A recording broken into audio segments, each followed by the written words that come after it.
Broadcasting to you live from the Orion spiral arm of the Milky Way galaxy, the solar system, planet Earth, North America, the United States of America, somewhere outside of the Supreme Court, who has given us a grab bag of things today. My name is Brian Engelman. Today is Monday, June 29, 2026. And this right here, the thing that you are watching is called the TNAM Daily Show here on the New American Media. Of course, we're going to unpack what is happening at the Supreme Court, and we're still waiting on birthright citizenship, birthright tourism, the overthrow of your country via population replacement, population importation, population migration.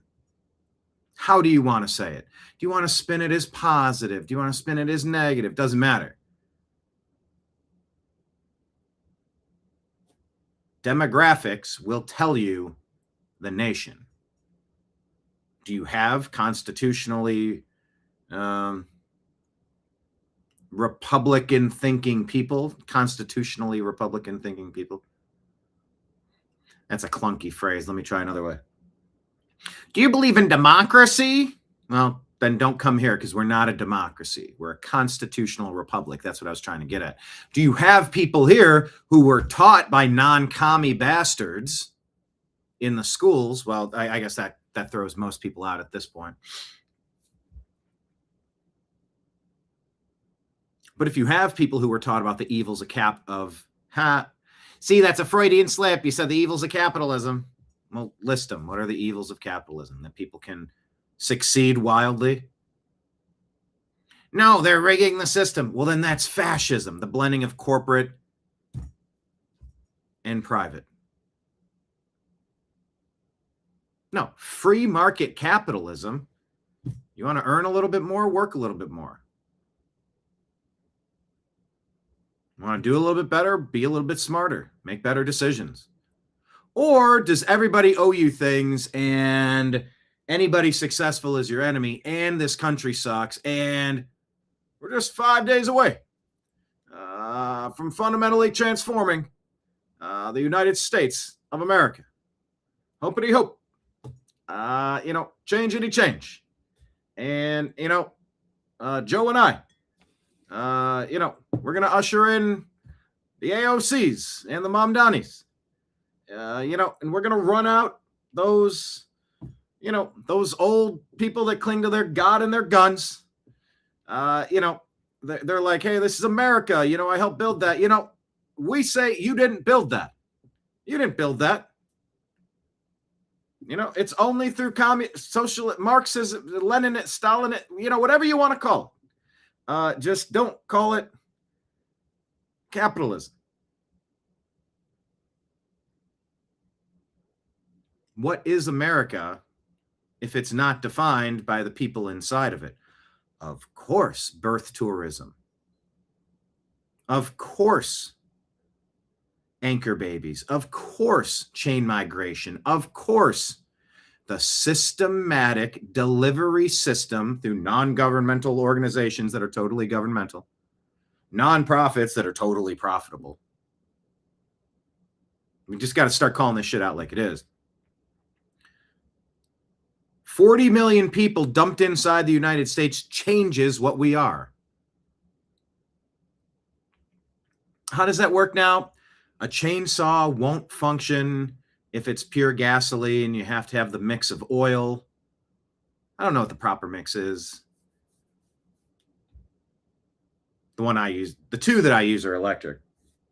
You have an oil button. You just kind of tap it and it greases the gears and stuff. But 2-cycle, the bar oil, it needs to have a mixture. Okay, this is getting a little complicated. Let me change it. All right, imagine you have a big container and it's a summer day. Much like today. Who said it in the comments? God bless whoever invented AC. Jamie, look up who invented air conditioning. Would that be Willis Carrier? Hang on, where'd that comment go? I just saw it. Would that be Willis Carrier who invented the AC in 1902? Well, thanks, Jamie / Trash Panda Texas. By the way, welcome back, Trash Panda Texas. Happy to have you here. Daddy? Now, wait a minute. I actually almost mentioned the phrase daddy. I almost said that. Look, it might have been during my Obama. It might have been during that I was going to say something about daddy. Because look, you can't have, a good future if, you're relying on, like the antiquated, philosophies of rich old white men. Just everything about that's bad. Yeah, just set aside the fact that I'm half white. I have a weird self-loathing thing that hasn't ever been properly diagnosed.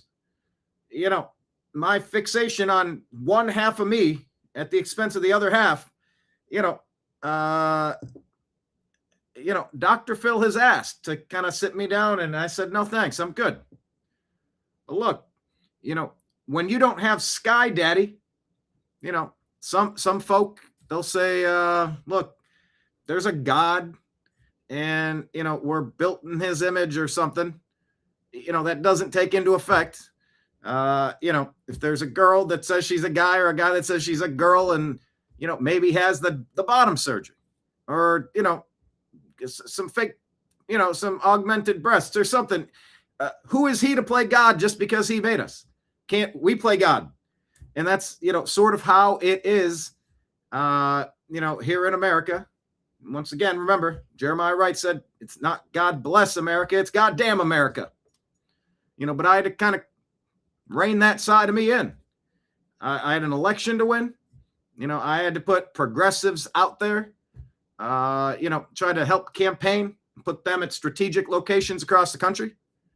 Look, a little bit of influence in Fulton County, Georgia, a little bit out there in Maricopa, Arizona, a little bit up there in Dearborn, some in Detroit. Look, Minneapolis, look what we've done. We are, Mamdani in New York, we are slowly picking off enough large metropolitan big blue cities, automatically registering people to vote, whether they exist or not. Here, sign Mickey Mouse. Here, put an X. I don't care. Just fill out the fucking form. And, we will create the ballots. Anyone that signs up, be it a bum, that I give a $1 and a $2 bill, and 2 cigarettes, get them to sign up. And then we have a war chest.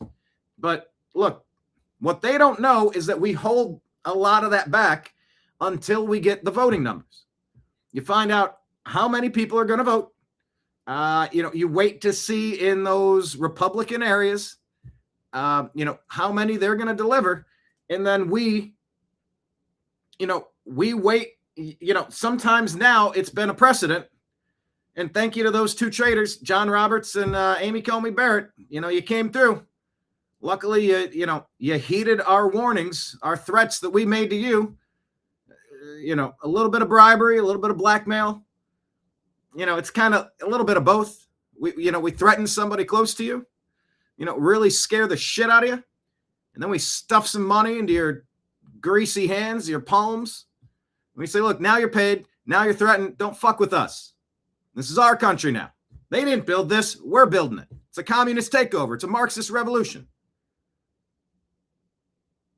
Like the famous American founding father, Zach De La Rocca, once said, fuck you, I won't do what you tell me. That was when he coined that term in 1990, what was that, 2 or 3? Rage Against the Machine. But we're the Marxist globalist machine. But look, back to Sky Daddy. Before Sky Daddy, look, I'm just saying, we deliver votes as soon as we know just how many we need. Because if we came in hot, pretending, like Joe Biden got 81 million votes, you got to be kidding me, right? There's no way that walking corpse was more popular than me. Look at the way I wear a suit. Look, I can smile. And, look, I'll talk some sports or something or try to be culturally significant. But look.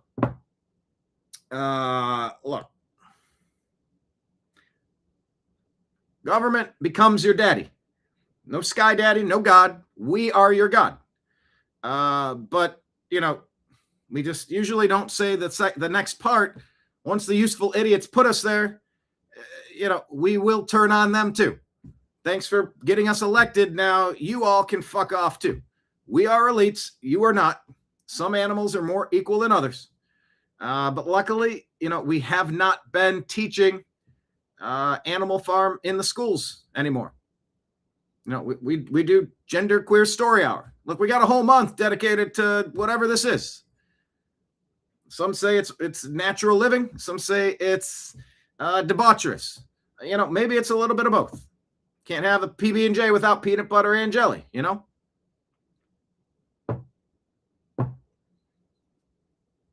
And scene. But Amy Coney Barrett, again, John Roberts, again?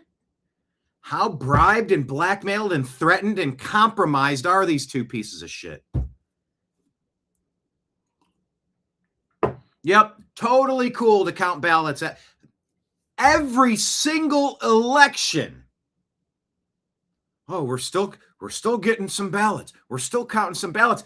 I am almost literally grabbing the device.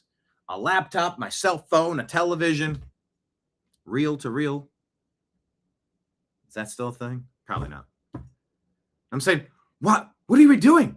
Wasn't the cutoff for mail-in a week ago, so everything had to be processed in advance? You can't do shit up to the day of, because then you're going to be running into this. All mail-in ballots have to be received 1 week prior to the election and fully stamped and verified 5 days out, 3 working days from the election. Every single time they start talking about mail-in ballots, I'm saying, where's the cutoff date? Why wasn't it a week ago? Well, you'd be depriving that. Bullshit. You want to vote the last second, show up in person. You want special accommodations? Well, you need to prove that you're special. You have special needs. You're literally overseas and cannot do it.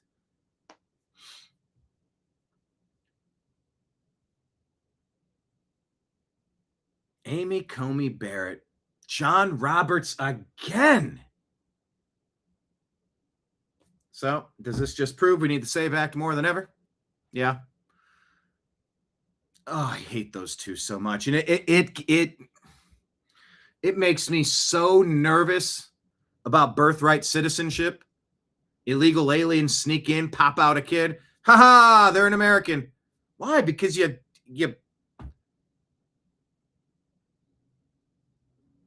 squatted and released a new human there? Oh, chain migration. Can't separate families. They're Nazis if they do. Fuck you. I don't get to run on into the Cleveland Browns facility holding the hand of my lady. Come on. The contractions I'll carry you. Take her into the locker room. Got a kid. Yes, I knew my child would become a member of the Cleveland Browns. I knew it. People on the staff are like, oh, that was gross and traumatizing. Okay. There's nothing gross about childbirth. You watch the videos. It's natural. It's beautiful. Okay. The staff of the Cleveland Browns are going, what is this guy doing? I said, yes. I'm just jumping around the facility. Like I just jump and do that pause and like everything freeze frames. And it just keeps me there. I did it. My kid's a member of the Cleveland Browns. They're like, hey, pal, that's not how this works. This is our facility. You weren't invited. You're not hired by the team. You don't work here. You don't get to stay here. Clean up your kid and your mess, and you're not getting free money from our organization. You're not on our dental plan. Get out, or we're calling the cops to take you out. And now I'm really nervous about Roberts and Barrett. If they rule that birthrights, and by the way, if this breaks while we're doing the show, I need an update. There's like 4 significant ones that dropped, but we're still waiting on that one, and there might be more. So anyway, there's a lot of stories to get to today. Danette says, I'm special needs. Me fail English? That's impossible.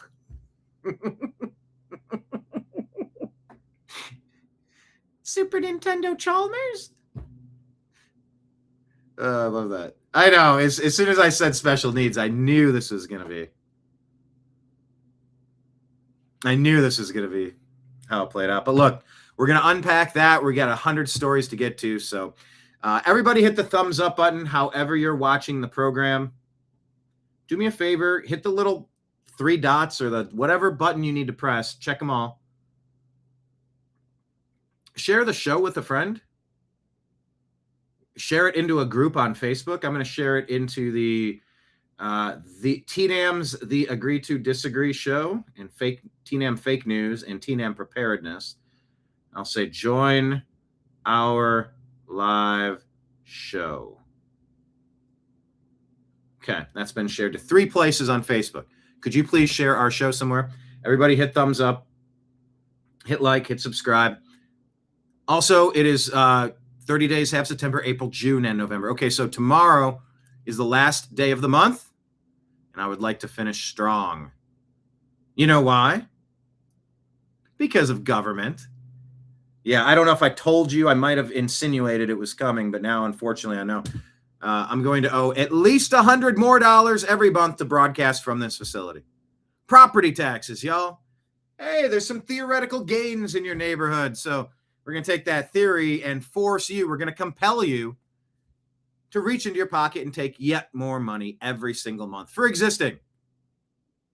Oh, are you? Well, you've quantitized how many trillions of dollars, which is lowered the value of the cash, and you've therefore raised my asset cost, hypothetically, theoretically, and now you're trying to reclaim actual dollars based on hypothetical gains. Fuck you. But here we are. If I don't, they will seize my property. So, trying to end this month with a bang. If anybody would consider supporting the New American Media, Patreon, Rumble, and YouTube allow you to subscribe for as little as $5 a month, and I believe you can jump it up from there. And I encourage anything and all of it. And everybody who is a current member, thank you so much from the bottom of my heart. And everybody who's considered it, maybe today's the day you just go, you know what? I'm going to go to that. What is it called? Patreon. Patreon. It's scrolling at the bottom of the screen, or just go to Rumble or YouTube, sign up, and just say, yep, once a month, kick them $5, kick them $10, do something. Much obliged for the consideration. You can drop us a singular Rumble rant and YouTube super chat tip, or a Venmo and Cash App is my name, Brian Engelman. PayPal at the email is fuzzinstallment@yahoo.com. So that's all at the bottom of the screen. And yeah, this is a job. I'm starting to track the time that I put into the show. And it's tricky because at the expense of other things I could be doing, that half-hour block has turned into research. Out of those 50 stories, I'm going to find 5 that are relevant, and that's going to go into the stack. The stack is what drives this show. And I'm just really starting to parse it out because this is a job. This is my work. And I'm fully aware that there are opportunities you get for interning. I get that there are, you get your foot in the door and you do your thing, but 15 years in, we want to see some of this growth. We want to see double the amount of people sitting here at this bar, so please invite a friend. We want to see double the tallies that get rang through when we're running the monthly numbers. We're trying to grow. We want to grow the show. We want to keep doing this for you. And it's your support that keeps me coming back. And it's your, what do you call it? Evangelism. There we go. That's what I was looking for. It's your evangelism of the show, inviting a friend, and then they come and show up. So Monday through Friday at noon Eastern time, we gather for this. Done a few evening shows, looking at the idea of doing some more of them, maybe at 9 p.m. But once again, now I'm doing double the work. I have to weigh the cost-benefit analysis of the time versus the revenue versus the bills and expenses. This is all out of love, duty to country. But, nobody works their job on good vibes. You got to crush a paycheck and you got to have something left over, or else you got to navigate some stuff. So your continued evangelism of this show really helps us, helps the bottom line. It helps the camaraderie because we got friends in the comments that throw jokes back and forth and people that are happy, genuinely happy to, oh, hey, Danette's here again. Well, I haven't seen her in a while. She was on the late night shows. Good to have her back. Oh, look, John's back. John missed a few shows. I thought maybe the overturned truck of bees. It was like a semi-trailer full of bees that flipped upside. I thought you were on like a fact-finding mission, or they have storm chasers. I thought maybe you were doing bee chasing. John runs an apiary down near in Texas. But it's a community. You go back to the bar because you like the bartender. You like the people at the bar. It's a good environment. If you're feeling good, you'll come back for seconds. And that's what we try to do here. We try to have some fun. We try to talk about the important stories. We try to buzz through a ton of information. And, we've had multiple people tell us, your show is better than Now, by the way, am I live on Rumble? I'm not seeing that I'm live on Rumble. I keep clicking it and it's not loading. It says upcoming. Are both of these shows not streaming on Rumble?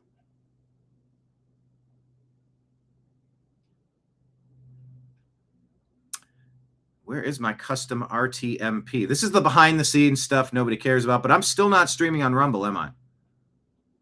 Well, I'll tell you what. I guess I got to try that yet again. So let me run the show intro.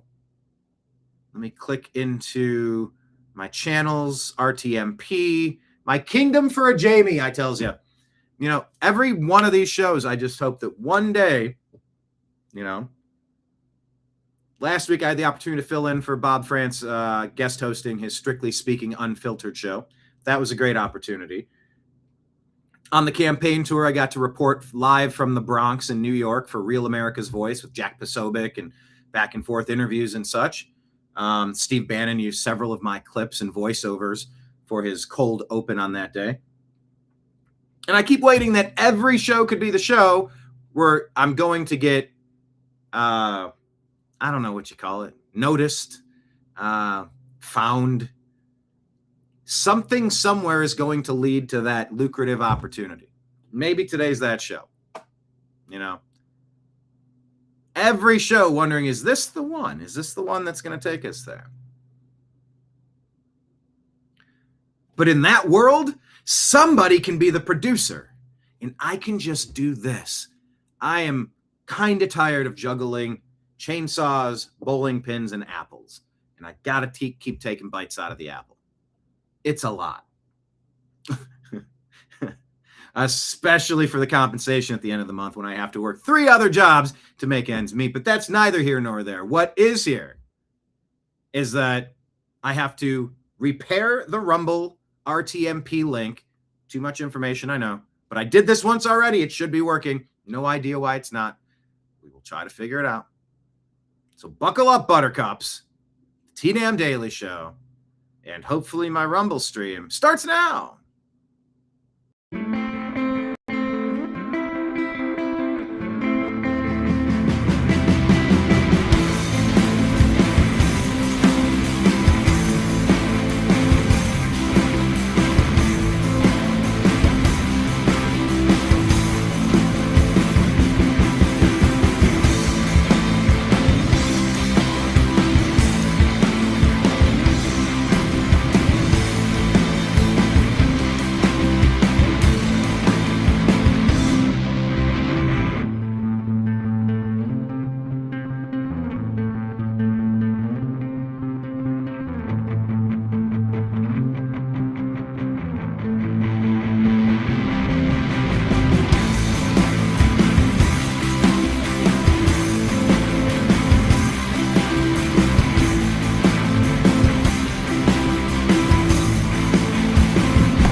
Your guide to the truth, thenewamericanmedia.com.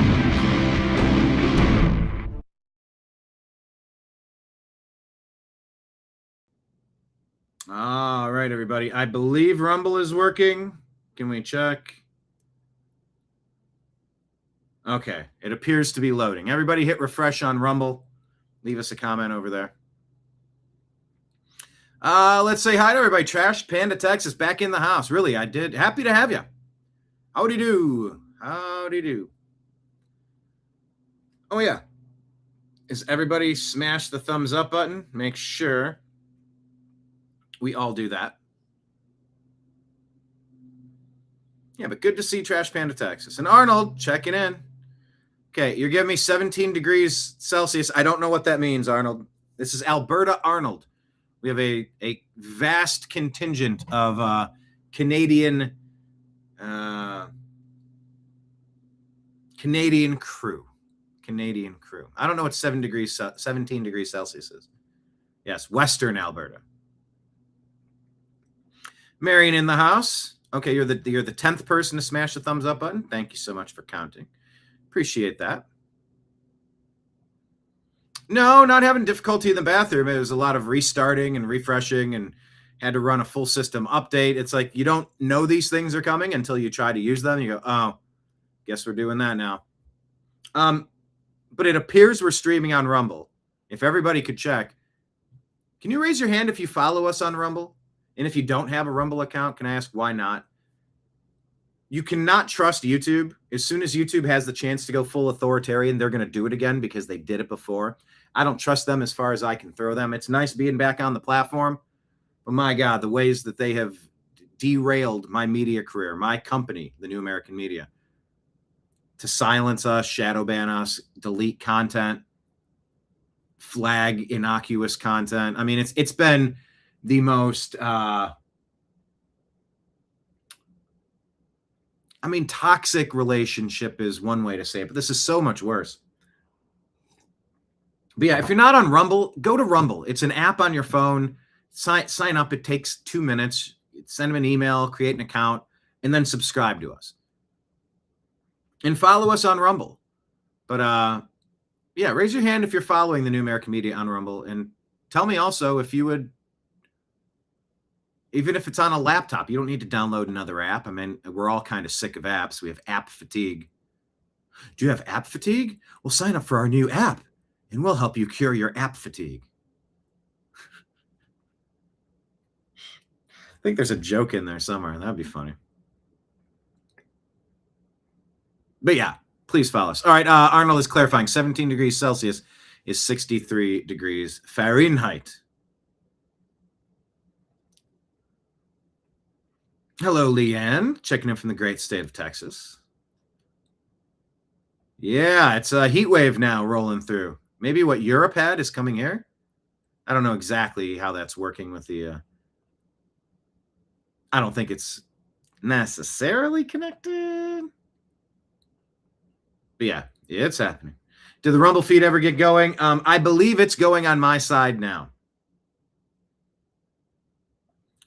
Special needs Danette. Is Danette on our softball team? Yes, she is. She is number... Yeah, let's pull it up for you. Danette is number 28. Oh, geez, she's like right in the middle. Is Marco number 33? Our TNAM Trash Panda softball team. I love it. But happy to have you. We need 23 followers so that we can go live on Instagram. So please consider following us on Instagram. Get the show going here in a second. All right, Liberty Tango, you got to walk me through this. Hi, Tower. This is Tango Liberty at 9,000 feet approaching TNAM Airport from south side of runway. Number 9. Notify 3% security. I know what those words are. Over. Roger.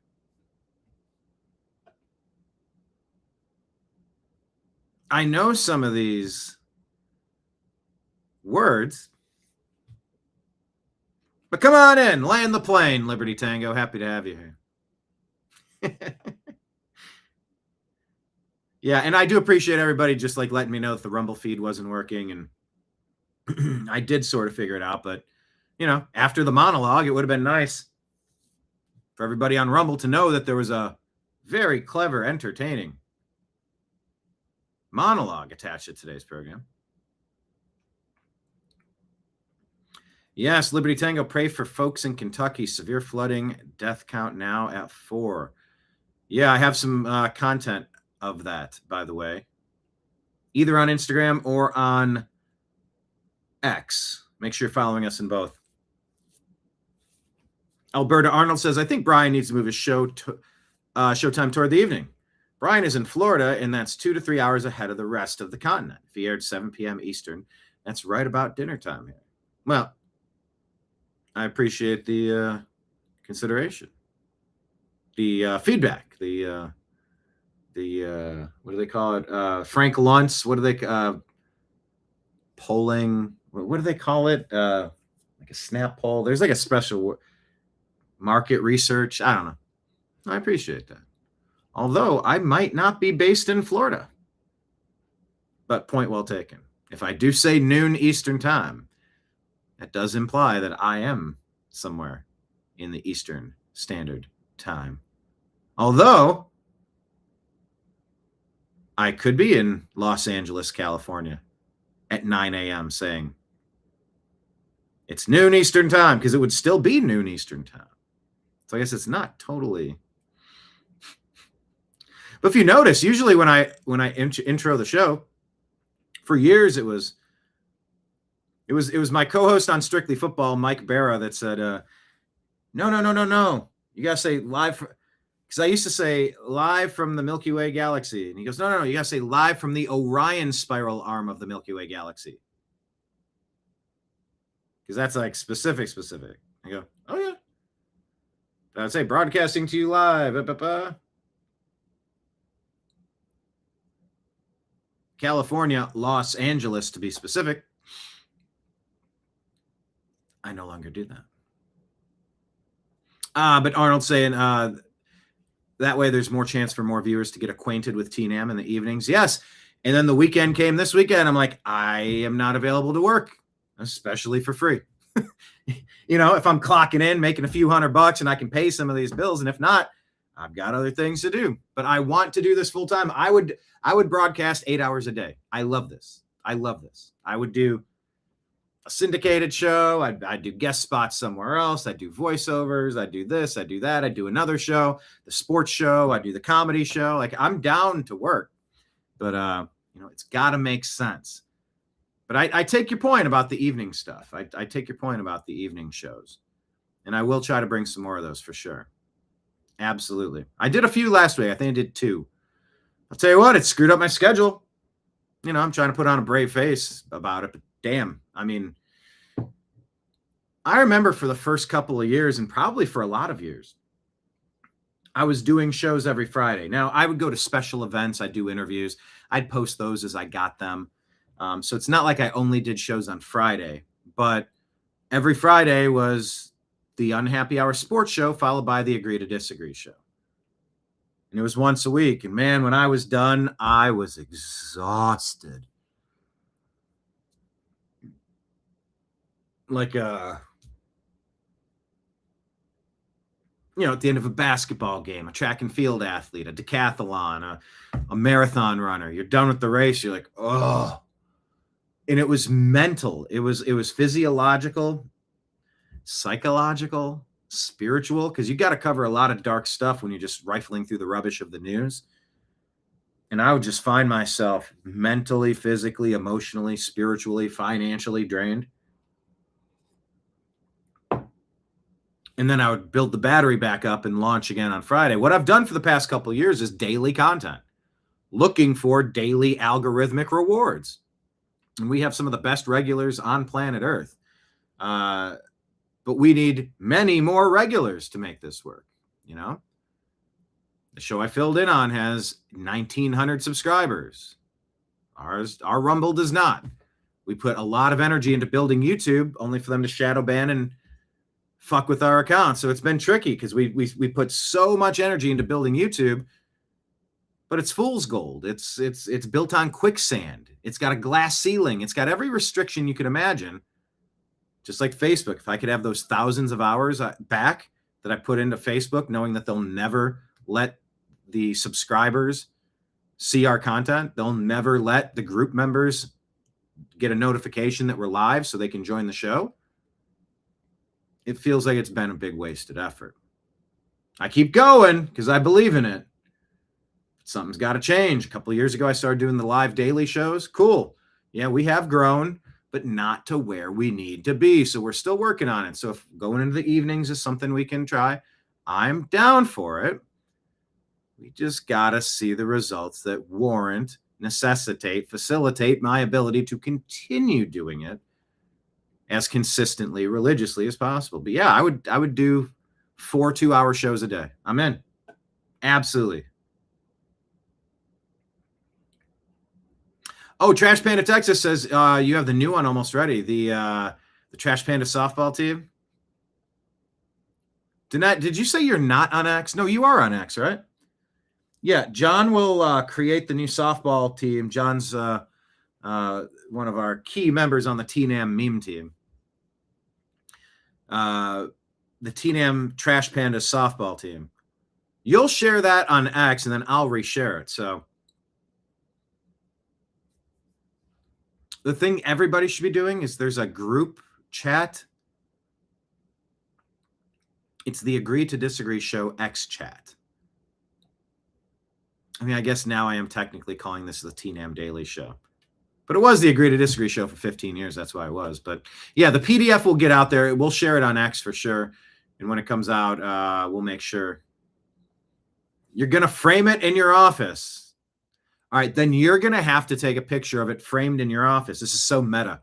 Then you're going to have to take a picture of it framed in your office and then share that on X, and then we can reshare that and tag John. It'll be meta, meta, meta, meta, meta. It's like Inception. I like that. Hello, David. Checking in. Everybody up there in Canada wants to tell us how many Celsius, centigrade, centimeters. What does the C even mean?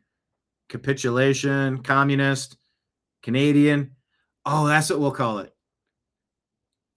23 degrees Canadian. Oh, that's good. That could catch on. Celsius. What are you talking about, Celsius? If it's 100 degrees, it's hot. If it's 0 degrees, it's cold. That makes so much sense. Just keep it. 0 is very cold. 100 is very hot. It's like an algebra test in high school. Took my AIDS test, passed it, got a 65.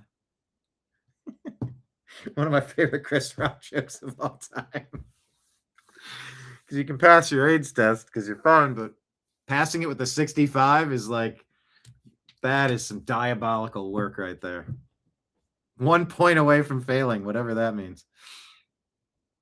Yeah, I'm going to call it 23 degrees Canadian from now on. I think that's great. It feels like 81 in Southern Ontario. Okay.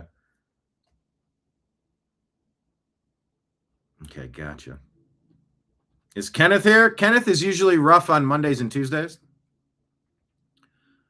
But yeah, that's what I'm saying. We got all our regulars here. Like, everybody invite some more of your smart friends, your fun friends. Because we are hanging out. Leanne does have Rumble, but use YouTube mainly. Okay, you have Rumble. Are you also subscribed to us on Rumble, Leanne? But yeah, and I tell people all the time, you know, as much as it's possible without being too much of a hassle, pop us up on a multiple device. Keep the conversations going in both threads. Like, it boosts our numbers. It shows the algorithm people are engaged.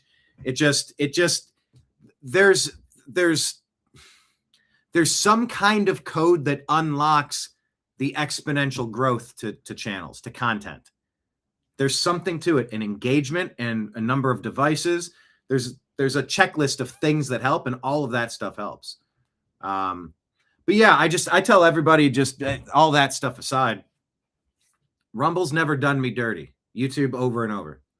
So, you know, just want to make sure everybody is at least linked up with us on Rumble for sure. Oh yeah, I had technical difficulties on an evening show. I tried from another location, from another device, and my God, it made me log out of and create new passwords for like all of my accounts for all of my things. It was a big enough hassle as it was, but even then, the processing power wasn't enough and the internet wasn't strong enough, so I couldn't handle the background.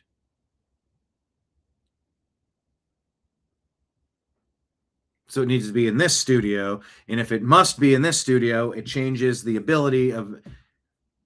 We're getting into inside baseball, how the sausage is made. But I'm just not always available to do evening shows at this studio. I tried it remote. There's other things I can try, but it's like it gets increasingly complicated. Oh, check that out. Trash Panda Texas is offering Leanne a $20 mug. You want to support the New American Media? Our $40 mug, it's black and white and red all over. Like a nun falling down the stairs, like a penguin in a blender. Our $40 fundraiser mugs, and that includes $12 shipping and handling. You can get a mug for basically nothing. $20 mug on Rumble. Trash Panda Texas has the other half if you want to order one. If you want to order a mug, go on Venmo and shoot me $20 Venmo along with your address and say, I'd like a mug. And we'll ship that out to you. Thanks for reminding me of that, Trash Panda. And if you want some coasters for your mugs, these are Ohio wooden made, the Unhappy Hour Sports Show. Wooden coasters, set of 4, Ohio shape or circular shape. 30 for a set of 4 or 50 for a set of 8. 2 sets of 4. And if you want a pin for the Unhappy Hour, $25 there. So $75 for these. Special Rumble deal. $20 mug, courtesy of Trash Panda Texas. If you want one, this would be a time to get it. You get to support your favorite creator. You get to further join the community. You know, I used to work at a bar called O'Hara's, and we'd have our mugs, our member mugs. And they'd have their names and a number, and they'd be hanging up. The regulars would have, hey, I got a mug up there. Let me get a, you know, and it was like whatever discount on the draft beers too. Plus, if you got your own mug, it's like where everybody knows your name. Do do do do do do. Boom boom. So yeah, if you want a mug, Leanne, go ahead and do that. Thank you, Trash Panda Texas. Dina, surprised with SCOTUS and mail-in ballots. Don't they know what's going on? I told you. I think Comey Barrett and Roberts are compromised. I think they're bribed or blackmailed or threatened or both. Oh, you deleted your X account? Well, no soup for you. No PDF for you. We'll find a way. Ortho's in the hizzy. I just brought you up yesterday, Ortho. Here's the comment. Passenger says, what? You brought your gun? Why are you bringing your gun? We're just running up to the... I go, well, it's like we say on every episode. There's this guy, Ortho. He's on the TNAM softball team, and we changed his number to 2 for Second Amendment. He always says, go ahead, Ortho, type it.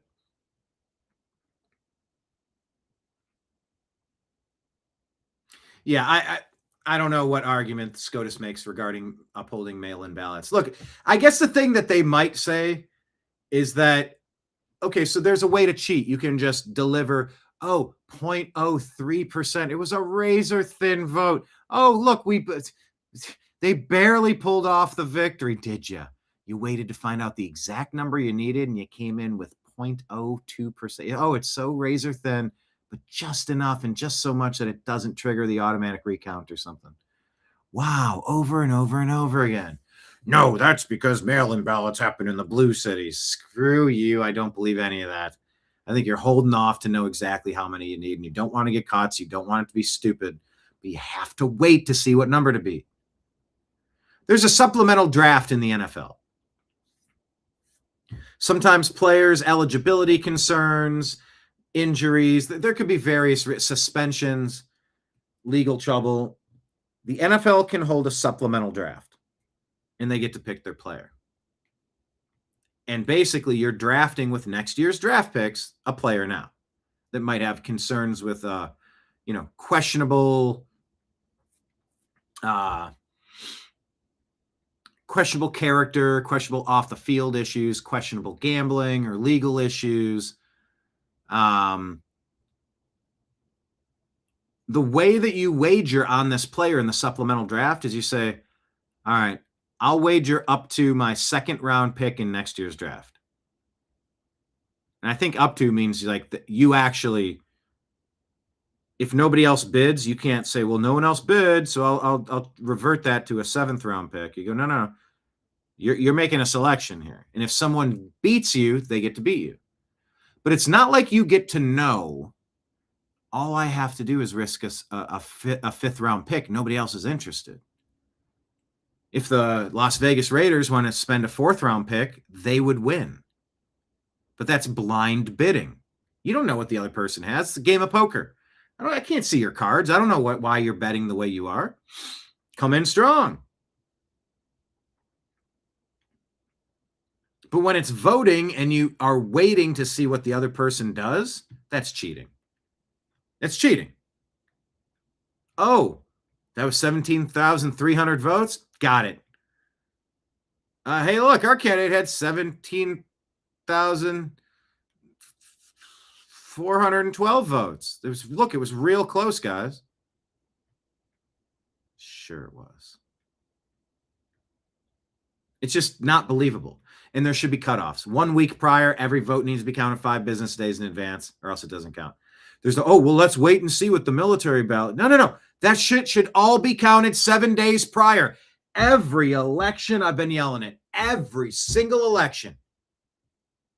Well, why shouldn't they get the right to vote up until the last minute? Because they're choosing to do a mail-in ballot. You have some sort of concessions that must be made. In order to count, it's got to be postmarked at least 7 days early. It has to be counted 14 days prior to the vote.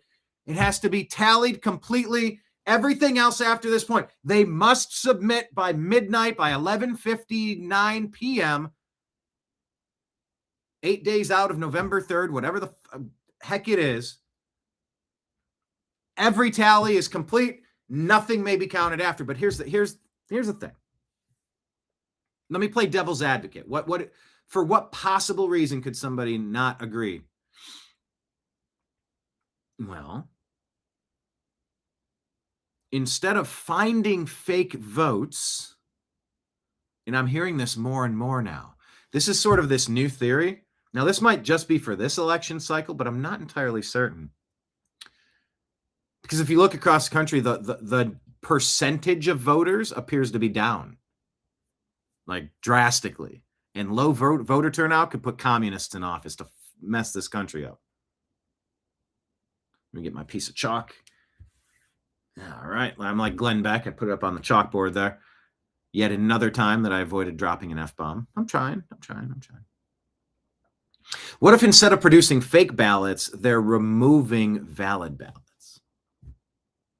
And that might be the new thing to look out for in this voting cycle. But if you have extra days to make sure that all those are counted, maybe it would be less likely to have votes disappear. But I don't think so.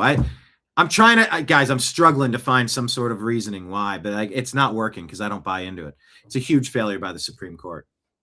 Comey Barrett, absolute train wreck disaster. John Roberts, absolute train wreck disaster. They should both resign. They are too compromised. Get them out. And I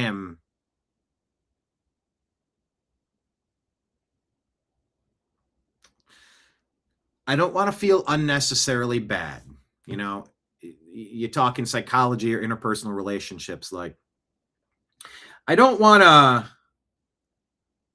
to invent scenarios and argue straw men fights with somebody over something that hasn't happened. Yeah, but what if? Well, no. If, then. No, but what if? No. I'm not going to have an argument with. Have you ever dealt with someone that just wants to argue? You know, I feel the love of God, anything else but this. The hypothetical situation that doesn't happen is very different. But look, there's nothing hypothetical about what's happening with these ballots. Anything past the voting date is compromised. I just don't believe it. I just don't. And I wonder if they're deleting valid tallies now. But seriously, if any of you can tell me the best reason why, like in their, I don't know, what are the pundits saying? What's the best reason why? But they're at least saying, oh, it needs to be postmarked by the election date. Oh, is water wet? Is the sky blue? What else can you tell me, Supreme Court? They only need to clarify that because some places were allowing ballots to be counted that didn't even have a post stamp. And by the way, when the post office endorses the Democrats, you can no longer trust the post office to deliver mail-in ballots or to not throw out ones. You've seen it where they've been mailed out and it's like there's little tells on the piece of mail. If you're a registered Republican or a registered Democrat, or they'll just throw them out from certain counties because they vote Republican. I don't like this at all. I don't like this ruling at all, everybody. The C instead of Celsius stands for cold. Yeah, C stands for cold. F stands for friggin' hot. Oh, okay, yeah. Okay, Marion, that's exactly, it's F and hot. Exactly.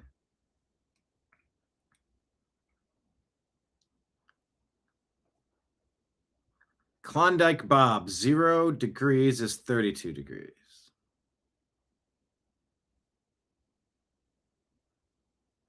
All right. Trying to scroll through and get caught up. I haven't seen Citizen Vigilante. Tell me about it. Don't ruin it for me. Any spoilers or plot twists, but give us the overview of what it's about and what your takeaway was. I must watch this. And how do I watch it? There we go. Thanks for reminding us. We're also, the New American Media is on Kick and Twitch. Did I get a new internet provider? No. I'll tell you what, though. T-Mobile has raised their rates on me twice in a year. Fuck them. I'm shopping for a new cell service provider. You know, if you treat me fair and just keep it reasonable, I'm going to be a customer forever. But if you're going to keep gouging me, and that's T-Mobile bought up Sprint, and now the prices they just keep going up and up. I'm going to be paying stupid Verizon rates before you know it. No thanks. No, I'm in my home studio, the home court studio on home court internet. The one that I did with the glitches was on an away court on away equipment. Dina says, yeah, but that evening show was cool. Yeah, I was, you're pulling a Chris Rock on me?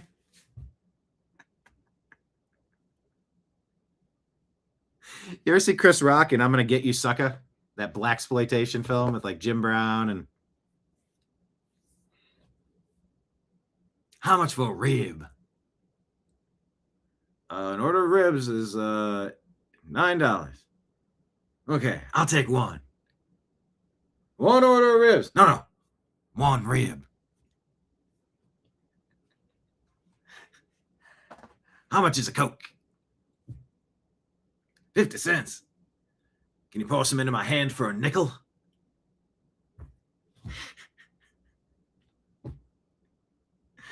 One rib. One rib coming up. Okay, that'll be $2. You got change for 100?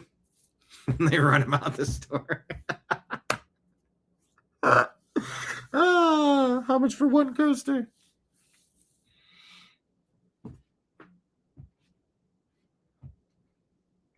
Let's do the math. But it's still got to be shipping, so you might as well just get all of them. It's $7.50 a coaster. They are awesome. And they go good with the mugs. Ohio made, wooden. Thick. Smells like Ohio. Look, it's even got that little bitty cutout at the top. Right up there by Put-in-Bay. Or is that Put-in-Bay or is that Sandusky? Anyway. Pretty doggone cool, everybody. See, look, I've been delivering the news about the Supreme Court rulings. I just haven't pulled up graphics and done the deep dive. But, like, we're not just talking about nothing. We're delivering news information. We really are. Arnold says, before electricity was commonplace thing. Oh, yeah. Thick clay walls, bags of rock salt, charcoal, and home designs. Yeah, when I went to Taos, New Mexico, the earthships, there were tubes. There were tubes with meshing on the outside, and it was geothermal underneath, and you could pop open the vent, and it would pump cool air up and through your house. You got skylights that vent out the hot air in the greenhouse. Yeah, it's geothermal. You build down like a basement. It'll stay nice and cool. Geothermal's the way to go. Yep, there it is, Ortho. Never leave your cave without your club. That is exactly what I said. What are you bringing your gun for? You're just walking. We're just going up to the. Yep. Never leave your cave without your club. They say 90% of car accidents happen within a mile of your home. So, yeah. Leanne says, "Will do for you, Brian." What's that mean? Does that mean you're going to go on Venmo and shoot $20 over and I'm going to mail you out a mug? That would make my day, because then you'll have this sitting on your countertop and they'll say, all right, TNAM Mug Club members, raise your hands. And only some of you could do so. Although we'd like to get these over to all of you. It was a limited batch run. I don't know when the next batch will occur, but this batch needs to go first. I know that much. But if that's what that means, we'll do for you, then hey, sounds good. Appreciate that, Leanne. Venmo. It's my name, Brian Engelman. BrianEngelman. Sorry, I was reading something else and my words came out different. Mark is in the house. Happy to have you. Dina asks, what about the fake ballots, like the ones that were not even folded? How about watermarks? How about barcodes? Okay. I mean, shouldn't a ballot be printed on the same piece of paper, like an uncopyable kind of paper? Shouldn't there be watermarks and scans and stuff? Right? David says, I saw a few things this morning about the emergency broadcast system and to be prepared. Hey, always be prepared. ABP, always be prepared.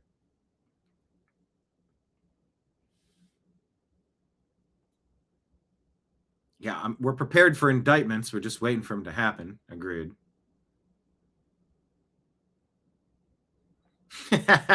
Arnold asking Ortho, how's your club doing today? Ever feel like Bam Bam? Yeah, exactly. Bam, bam, bam.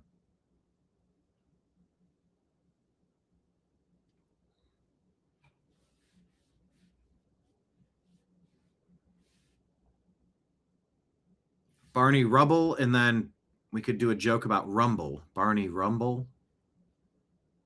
See, that'd be a fun skit to do. I want to do skits. I want to do humor. I do sort of want to do that. I freestyle it, but Barney Rumble. There's just something funny about that name, something that would be memorable. Yeah, Amy Comey Barrett, John Roberts, just awful. David asks, how much longer can we go on with all this corruption? Exactly. Exactly. No, I know C equals centigrade, but not to me. It means C Canadian. 17 degrees Canadian. I'm doing it. I had a Canadian buddy in college, and what was it like living up there in Canada? I would call it Canada. It was just funny. And so now I still call it Canada. Maybe not so much on this show, but like in normal conversation, I do call it Canada quite a bit. But I've been to Canada a lot. Used to be an hour away from Windsor, the armpit of Canada, they would say. But I loved it. Be 19 years old, could go to the jazz clubs and the casino. It was awesome. Yeah, C doesn't stand for centigrade. It stands for Canadian. Oh, on X, Elon made the movie free. He did. Oh, because I saw like how you could rent it. And I'm like, I got to pay for it? So Elon made it free on X. Oh, I'm watching. Mark's bellying up to the bar here. He wants a tequila. What kind? The Blanco? Do you want Reposado? Do you want Añejo? You want training wheels on the rim? Do you want that chilled? Do you want that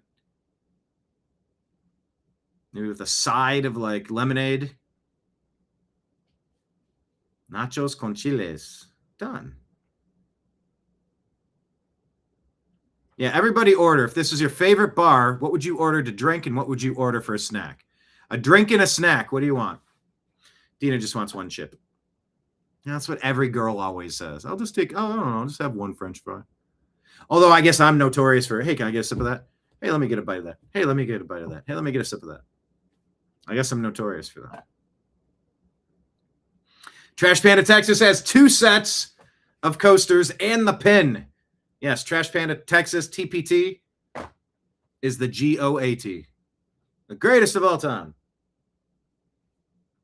That is true. And we appreciate that about you.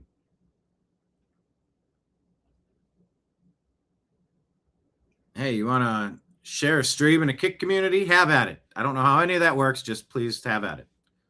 Bring people over. All right. Leanne says no ballot should be counted after 12 midnight on voting day. That's treason if you ask me. Yeah. But I mean, I guess what if they withheld mail-in ballots? But look, that's why you set it a week in advance. There should be a way to cure your ballot. Log in. You have a one-time code. You're given a personalized PIN. You enter your own information, and you get to find out, was your ballot cast, and who did you vote for? Was it counted? Was it delivered? And if there's a problem, you can clear it up in those 7 days, but nothing else gets mailed in. This is fucking insane, people. I'm sorry. Like, if anything, the Supreme Court said, no. A week prior, there has to be a cutoff. And if there's any issue, you have a couple of days to resolve it. No, we can't keep doing this forever. So why would they?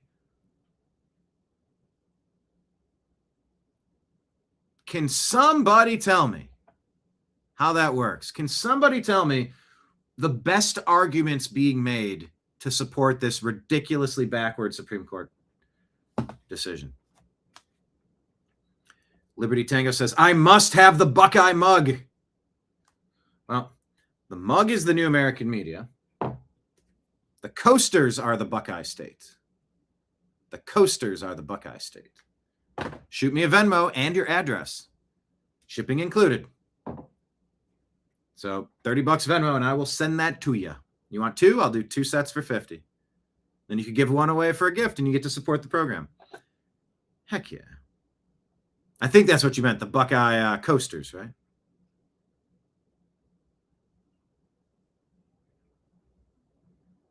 All right, Danette's doing an old-fashioned. What kind of bourbon? Extra cherries. Okay, are you aware, are you hip to Luxardo cherries? Are you aware of Luxardo cherries? They're 50 cents a piece. It's like $40 for a little jar, and oh, is it worth it? Oh, they make it. David wants Blanco for me. Only aged tequila is my preference. Frangelica. Interesting. David says, my favorite tequila is called Fortaleza. I've never had that, but I'd be open to it. I've gone and seen tequilaires. I've been to Mexico. I've had the tours. I've done the things. So many bourbon distilleries. I can't even count them. Beer. I guess those are distilleries too. I've been to distilleries and also all of it. All right. I'm just going to do a rye whiskey with that.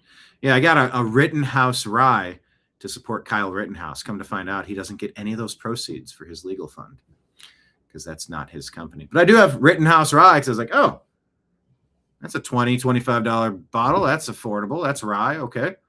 It says Rittenhouse. I'm going to get that. All right, let's jump into the pseudo news here. This is, by the way, hit like, hit subscribe, share the show with a friend. Remember, Rumble Rant Tip, Super Chat Tip. We got 2 days left in this month if you want to support your boy. Speaking of supporting your boy, Elon Musk has been supporting the MAGA movement. Let's take a listen to what Susan Collins was up to. Take a listen to this. The federal government is not break even. It's literally losing $2 trillion a year. And it does not pass its audits. It fails its own audits. So, there's a case where I think Senator Collins was telling me about how she gave the Navy $12 billion for more submarines, got no extra submarines, and then held a hearing to say where'd the $12 billion go, and they were like, we don't know. That was it. I mean, basically, stuff is so crazy. We're not talking about $12. We're not talking about $120. We're not talking about $12,000. Did he say $12 billion with a B? I don't know. I don't know where it went. I'm sorry. There's no mechanism to sort this shit out because they're all in on it. They don't want mechanisms. That's why it's one little club. Hey, go along to get along. Become a squeaky wheel, you get JFK'd. Stick around, go out, make the speeches. We'll pretend to fight in the ring. We're going to get rich. It's what Jesse Ventura said so eloquently. You should get his book, I Ain't Got Time to Bleed. Now he's over there living in Baja, Minnesota. The Baja. I end up trying to imitate Will Sasso's impersonation of Jesse Ventura. It's so good. But in the book with Jesse Ventura, I Ain't Got Time to Bleed, I mean, he talks about it. He's like, we're wrestlers. I'd be the bad guy. Sometimes I was the good guy, but oftentimes I was the bad guy. And we'd get the crowd fired up. I'd come out and they'd boo. Be like, yeah, come on, you love it. And you make the crowd hate you. And they boo. So now they're actively rooting against you. And then in comes the hero. Yay! So they're cheering for him. They're cheering against you. Guess what? You're both in the WWF. You both go backstage, take a shower, change into nice clothing, sit down. You have a big steak dinner and a Manhattan or a martini. Cheers. You're on the same team. That's how politics is. These John Thune types, it seems. John Thune might be the most John Thune-y type of them all. We'll see how that plays out.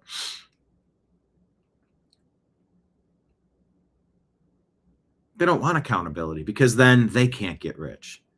Oh, and by the way, if you try to be a do-gooder, bang, someone you love or you, or both. It's ruthless. And John Roberts and Amy Coney Barrett need to be removed. They need to resign for the good of the country. Sit the hell down. I don't know how you can remove a Supreme Court judge. And why is it that we always know what three idiots are always going to do on that Supreme Court? Those three idiots are always going to be idiots. Those three ladies, right? Who is it? Sotomayor, Ketanji Brown Jackson, and Elena Kagan.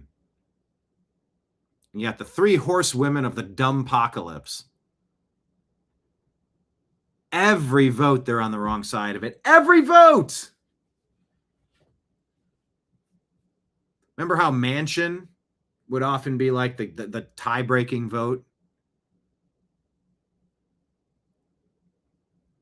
Essentially, the Supreme Court is just whatever Comey Barrett and Roberts decide to do.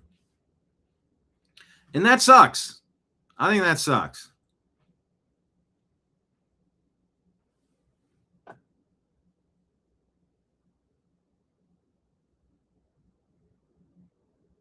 So, yeah. Kenneth in the house. Happy to have you, Kenneth. Off the top rope with the jokes. Happy to have you. But yeah, how many billion? $12 billion for more submarines. No extra submarines. Where'd it go? I don't know. Like, only the federal government could get away with this level of in-your-face middle fingery. waste of the. Yeah. Anyway, just in case you missed it. C3 reminds us this is the exact moment that the Democrats decided it was time to use the illegals as a political and cultural weapon. If you take a look at the map here, this was 1984. Actual map. In 1984, Ronald Reagan secured 525 electoral votes, only losing Minnesota's 10 and Washington, D.C.'s 3. That's it.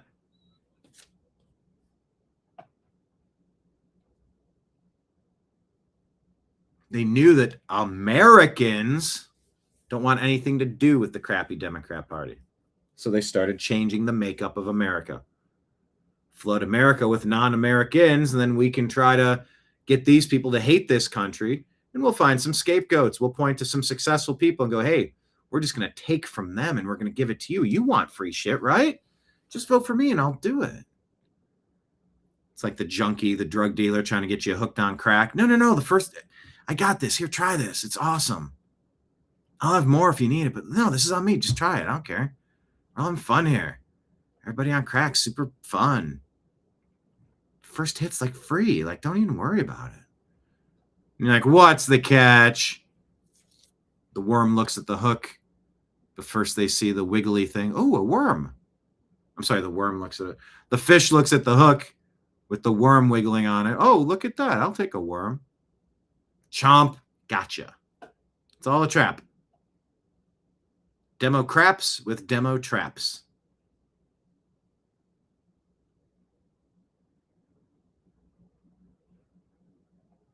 Anyway, that's when the world changed right there.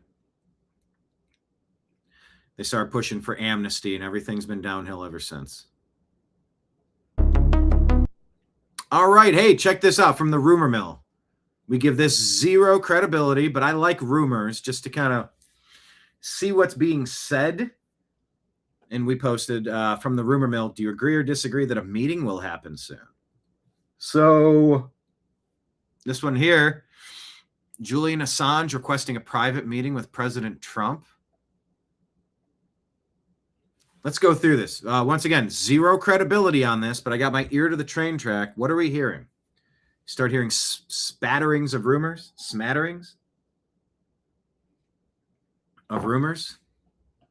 Could any of it be true? The man who exposed traitors and may do it again. Reminder of who Julian Assange is and what he did. Leaked collateral murder exposing U.S. war crimes in Iraq. Revealed DNC rigging of the 2016 primaries against Bernie Sanders. Unmasked John Podesta's emails revealing globalist web connections. Disrupted Clinton's presidential campaign with cold hard facts. Exposed Vault 7 detailing CIA tools used to spy on American citizens. Published secrets that would put the deep state into defensive mode worldwide. The request? Assange wants to meet Trump. No cameras, no filters, just truth. Reports confirm, and by the way, let's do this very loosely. If nothing's being cited, you give it the credibility of zero. But it's just interesting, because then if you see a second story pop up, we'll have this background to kind of reference mentally. According to Mr. 805, Julian Assange privately requesting a direct meeting with President Trump. No press, no games, just the truth unfiltered. Sources say Assange holds unreleased files tied to the Obama and Biden admins detailing illegal NSA operations, foreign influence pacts within the DNC, CIA-driven propaganda against domestic targets, names of officials who authorized surveillance on Trump himself. Assange knows the system can't be trusted. He wants to speak to the only man who stood up to it. Trump didn't lock him up. The traitors did. And now he wants to help Trump finish the job. The traitors should be terrified because Julian remembers everything. The same Democrats who cried Russian disinfo in 2016, they now whisper in panic. They remember what Assange already revealed, and they know what's still buried. The laptops, the email chains, the bank wires, the sealed documents, the faces behind the false flags. 805 continues, Julian Assange never forgot. He never stopped watching, and now he's free with unfinished business. This isn't just about exposing lies. It's about naming the traitors. If Trump opens that door, the swamp erupts. Let's be brutally honest. If President Trump agrees to meet Julian Assange face-to-face, it won't just make headlines. It will set off a war inside the swamp. DOJ officials will panic. Clinton loyalists will reemerge from the shadows. Brennan, Clapper, Comey, they all scramble for air. The media will scream disinformation louder than ever. But the difference now? Trump is president. Assange is free, and the traitors are out of places to hide. Final verdict?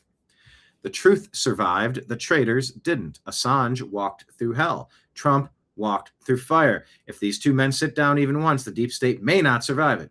They wanted Assange silent. Now they'll hear him loud and clear. Source. They're referencing American media group AMG News. Assange requests private meeting with Trump. Let me speak. I have more info to reveal. So, rumor mill, yo.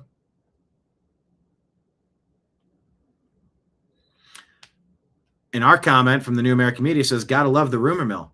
Who's to say they didn't already sit down and talk? So what do you think? Do you agree or disagree that it's almost a certainty that if they haven't yet, Assange is going to speak with Trump in private and that more secrets are going to be revealed? Agree or disagree? Tell me in the comments. QOTD, question of the day. Type QOTD. I disagree.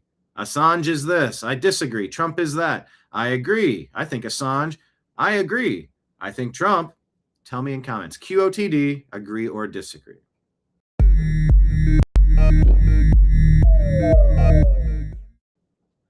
All right, we're talking about what's happening in Kentucky. Things be bad, yo.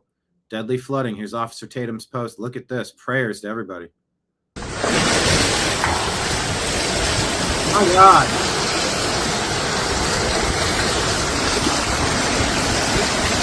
You open your door and you're in a river? I guess this happened to my dad growing up in Pennsylvania one time. This is real stuff, man. You got to be very careful if you get caught up in something like this. Always have a plan.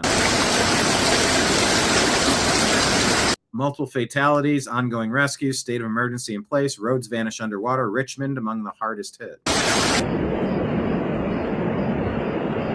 Report.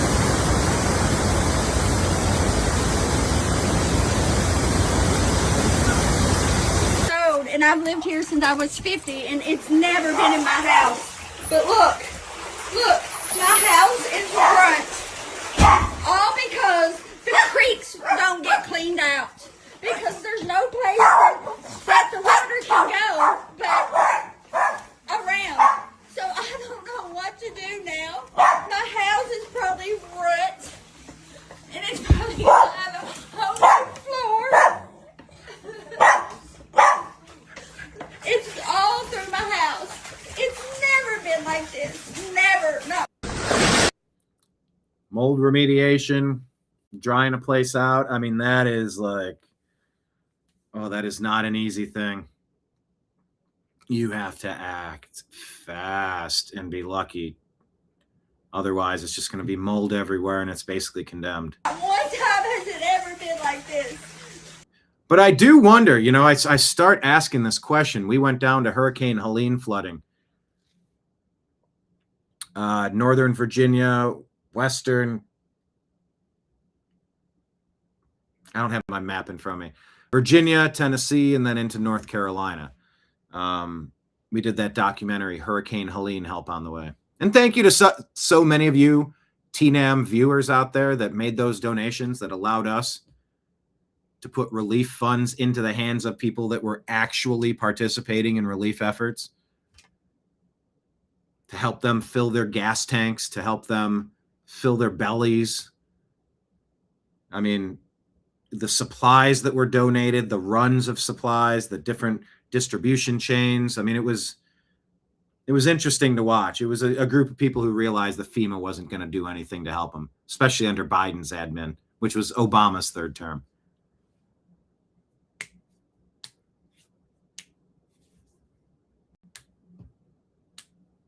Yeah, flooding. Just add that to the list of things you got to be worried about. But I wondered, in areas that could take on a bunch of water, why don't we have some extra infrastructure? You know, like a couple of relief valves along the way that could take in overflowing water and reroute it to a place at a lower feet above sea level or something, or into other storage or drainage or something that could pump it out. If it reaches a certain point, why aren't there any systems in these high flood risk areas? She said it's because the creeks aren't getting cleared out. That could be part of it, yeah. I got a buddy around the corner. We've worked for 3 years working on a culvert. A tree had fallen and blocked it, so it was just causing a mess. I mean, We cleared it out. The city wouldn't help. Private property owners wouldn't help. Nobody would help. The utility companies wouldn't help. It was just like nobody was going to do it. I'm like, it's flooding everything. Why aren't we? It was nobody's responsibility. You ever hear the story?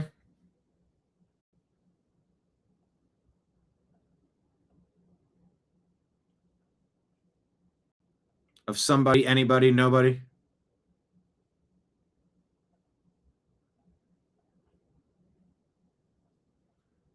Jamie, let's pull that up. Somebody, anybody, nobody's story. I read this every couple months to you because it's so important. This here's a tale for all the fellas. No. This here is a tale about 4 people named everybody, somebody, anybody, and nobody. Why did I get involved in Hurricane Helene? Why did I help my neighbor with the culvert? Because I'm virtuous and awesome. Praise me. No, that's not really why I'm talking about this. It's because of this story. Somebody, anybody, nobody. So, here's a little tale about 4 people named everybody, somebody, anybody, and nobody. There was an important job to be done, and everybody was sure that somebody would do it. Anybody could have done it, but nobody did it. Somebody got angry about that because it was everybody's job. Everybody thought anybody could do it, but nobody realized that everybody wouldn't do it. It ended up that everybody blamed somebody when nobody did what anybody could have done. Moral of the story? If everybody waits for somebody to do it, nobody ever will. Do the job yourself. But I want Army Corps of Engineers to find all these areas that flood and put some tubes. Well, what if they get clogged up? Well, then you have a churn and burn where it'll suck it in and it'll take it like something on a pinwheel where you can't clog it. I don't know. Figure it out. Engineer a better mousetrap. But places that flood, get a tube, get a big drinking straw and divert the water into some sort of cistern, some sort of lake, some sort of lower sea level, out to something. I know you can't do that everywhere, but once a place floods like this, I feel like you should set that up. You could have some pressure relief valves across these areas. It couldn't be that expensive, unless it is. My carpet's got to be taken up now. One time has it ever been like this? Yeah, just... Oh, boy. Prayers and relief to all involved.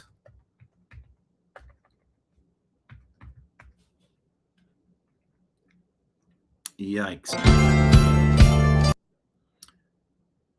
50 cents here says, Charlie Kirk gets killed in public for no reason. Leftists say, good, he deserved it. Meanwhile, Carmelo Anthony K's somebody in public for no reason. Leftists, prison? He doesn't deserve it. Oh, no, he had a reason. He was told to get out of a place he didn't belong. Well, of course you case somebody if someone tells you to leave a place you don't belong, right? Right, fellas? Anyone? Yeah, the mental gymnastics from the left trying to justify violence. Okay, Gary Brecka put this out. The Supreme Court really screwed up this Monsanto ruling, too. Gary says, a man used Roundup for 20 years. He got non-Hodgkin's lymphoma. A jury awarded him $1.25 million.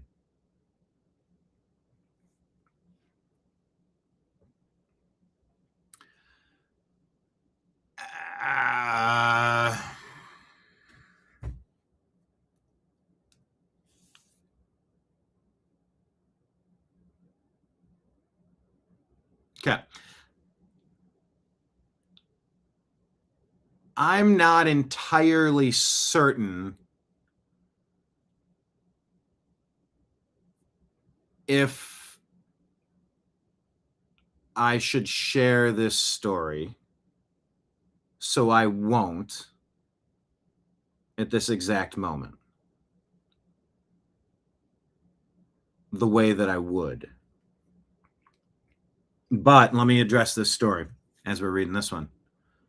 A friend of the show,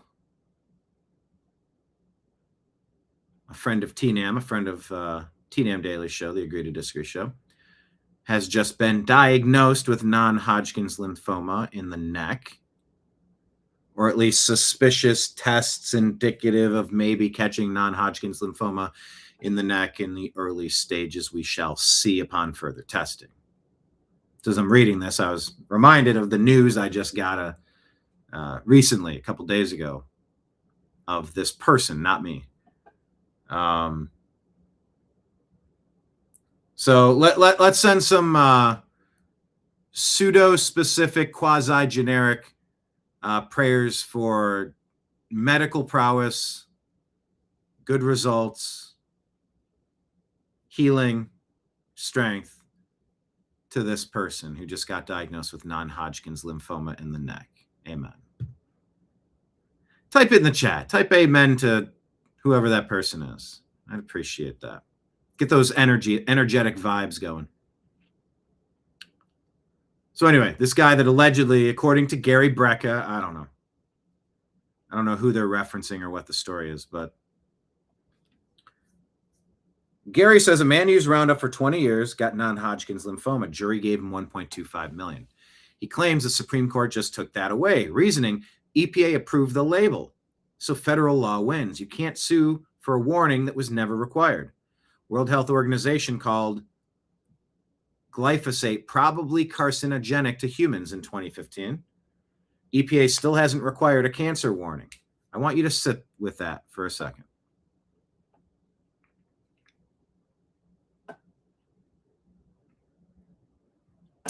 Okay, so that one appears to be a screwed up SCOTUS ruling. A.L. Jacoby says 5 months ago, it was revealed that Zohran Mamdani's wife is a racist, homophobic, anti-Semitic, anti-white person who loves suicide bombers. Wow.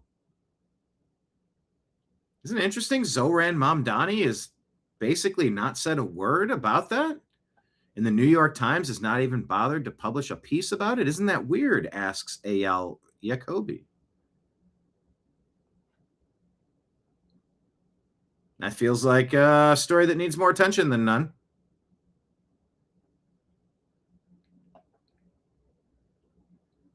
Okay, what's this? The average tick would die of nicotine poisoning if you smoked one cigarette before it bit you. Make sure to take a drag every few minutes on a hike. It's for your health. You likely only have 6 months of this being effective before nicotine-resistant ticks are accidentally released from the National Laboratory for Preventing Ticks from Developing Nicotine-Resistant. I almost got through this without laughing at it. This is so good, though. But they're showing a chart, nicotine delivery comparison, blood levels versus tick lethality threshold.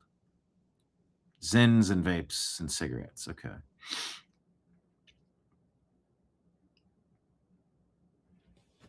Let me try this again. The average tick would die of nicotine poisoning if you smoked one cigarette before it bit you. Make sure to take a drag every few minutes on a hike. It's for your health. You likely only have 6 months of this being effective before nicotine-resistant ticks are accidentally released from the National Laboratory for Preventing Ticks from Developing Nicotine Resistance. This is top-notch. Top-notch post.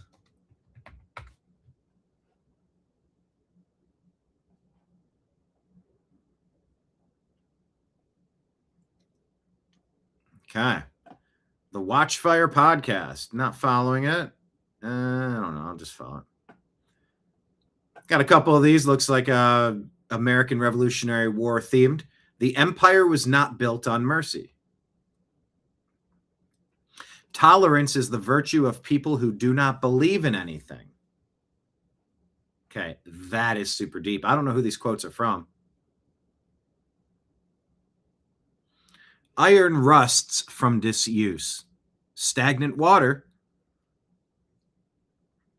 loses its purity and in cold weather becomes frozen. Even so does inaction sap the vigor of the mind. So we must stretch ourselves to the very limits of human possibility. Anything less is a sin against both God and man. He didn't hate people. He hated that they only loved him when he was useful. I don't know who these quotes are from, but I like them. They're interesting. Hope has two beautiful daughters. Their names are Anger and Courage.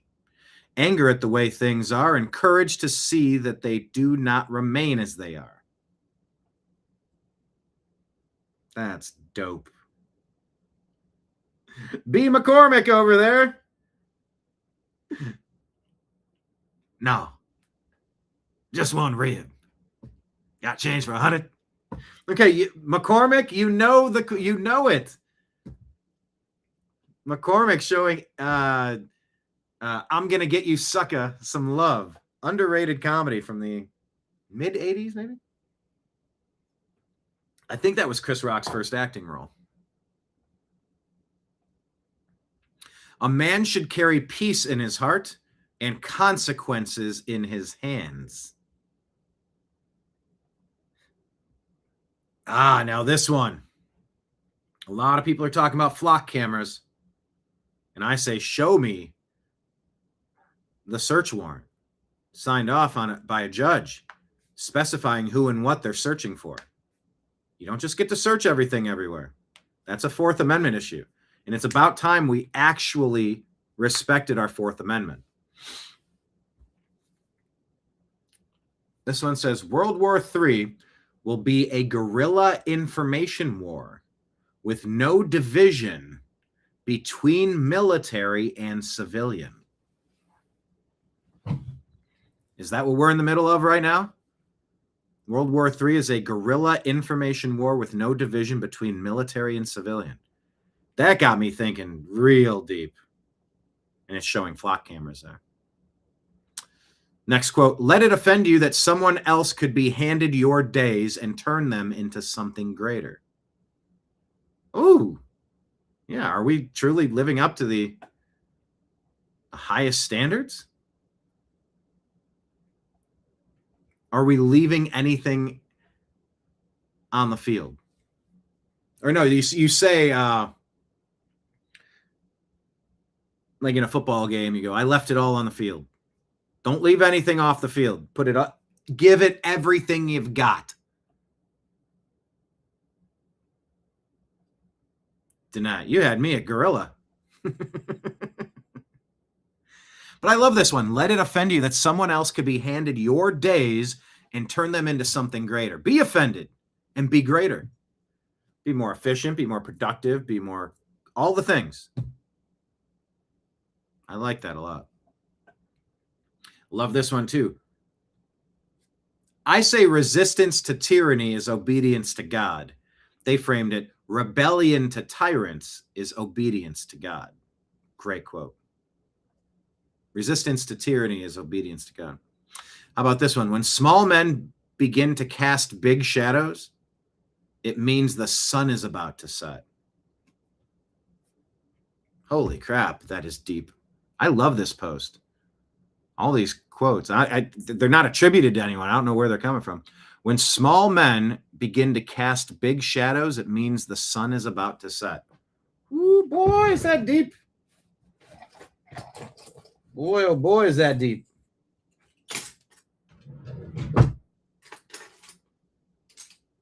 It's a real good one.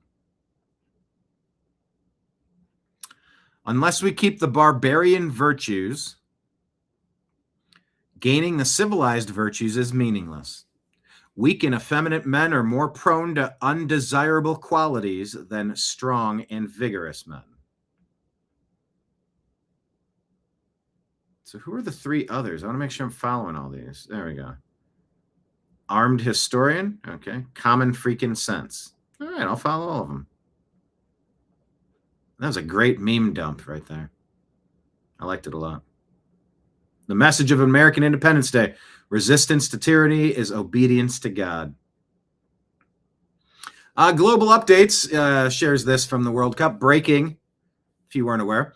The United States has become the first country in the world to host a team at the FIFA World Cup, and then bomb that team's country on the same day. Did you know that? U.S. becomes the first country in the world to host a team at FIFA World Cup and bomb that team's country the same day.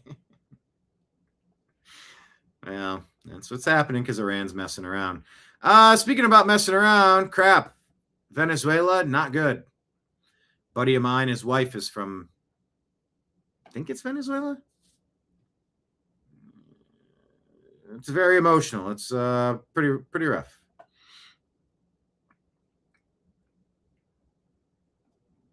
I've been searching. Gotta mute this.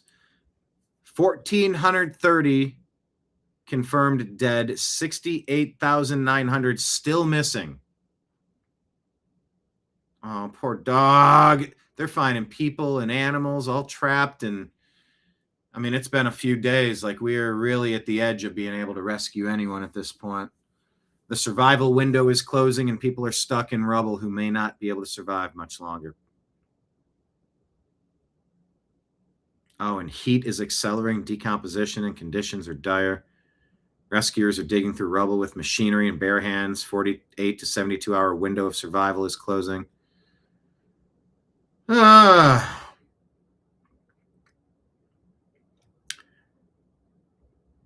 KKS says, I woke up, had my meals, and passed the day pleasantly. Meanwhile, someone inside this debris is fighting to survive, taking their last breath and unable to move. I mean, it's horrific.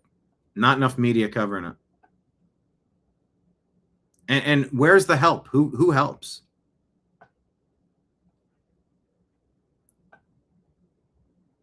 So sincere prayers to the recovery efforts, the rescue and recovery efforts in Venezuela.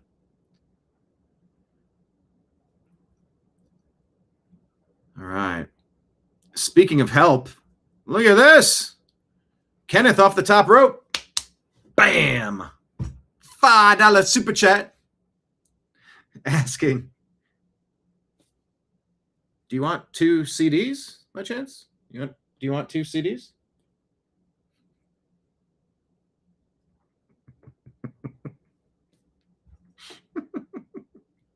If you know, you know. There's a punchline. Danette, you've had 5 or 6 CDs? Also, this is pretty much what they do in Major League. Marbles. If you know, you know. Kenneth, appreciate the super chat as always. Thank you, pal. It's going right into the, what do I got here? The electric bill. Perfect. Goes right into the operating expenses. I appreciate you guys. God. Yeah. In this month, it's on my credit card. $1,000 to pay for Nimbus. Yeah. End of the month, everything due on the 1st. So it's in the stack of things.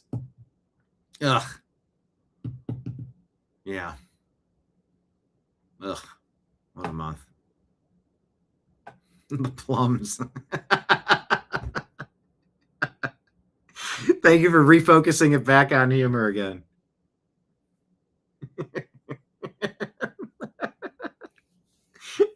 I remember I used to do the plums joke broadcasting from yet another studio.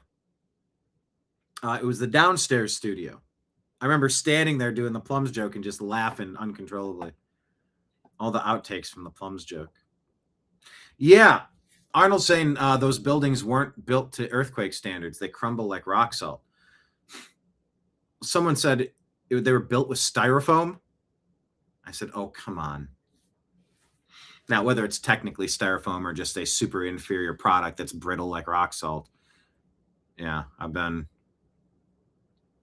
seeing those. And that's not good at all.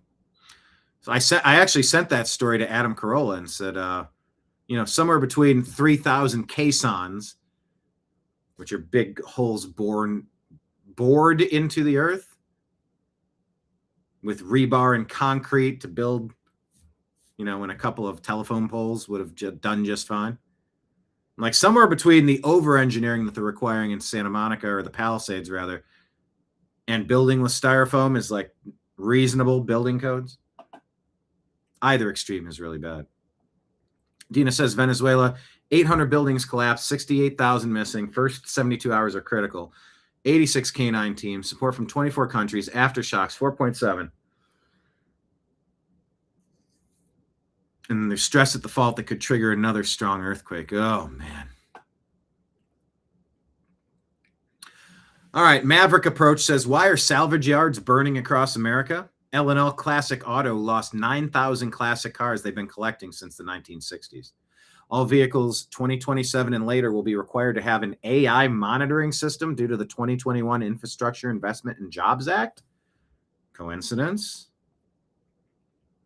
9,000 cars at a salvage yard survived 6 decades. I don't know if these numbers are accurate. It's not telling us where. I think I've looked into some of this and it's not quite real, but there have been a few. Oh, okay. Wendell, Idaho. Median fire burned through Gooding County, fueled by strong winds, scorching a historic salvage yard, leaving its manager questioning whether the business can survive. Oh, here's another one. America's salvage yards are burning. Drivers are the ones paying the price. Yeah, I don't want any of these new fancy effed up cars. No way. Absolutely not. Nope, nope, nope, nope, nope.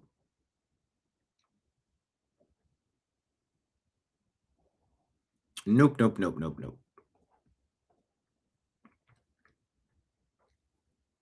Ah, the right to repair, the Repair Act, yeah.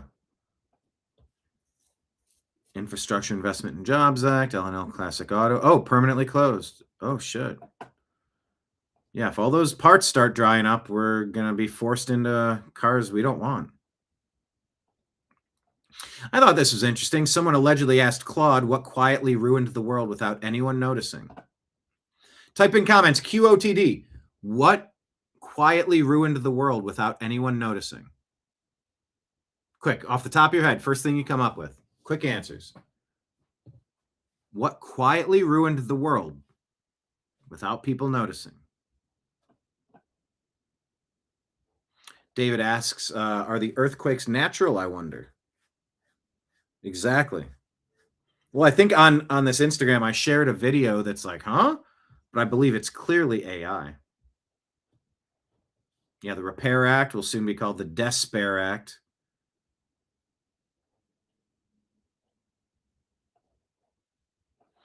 David says, the elite quietly ruined the world without anyone noticing. I think Danette nailed it. Oh, Mark says, unchecked authority quietly ruined the world without people noticing. Trash Panda says, the Uniparty ruined the world without anyone noticing.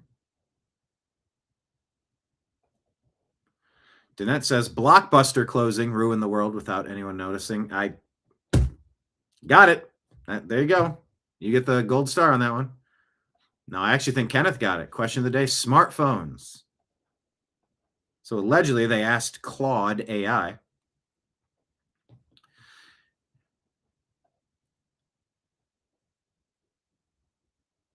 The answer is the collapse of unstructured time, specifically what smartphones and algorithmic feeds have done to boredom. For the vast majority of human history, boredom was not a problem to be solved.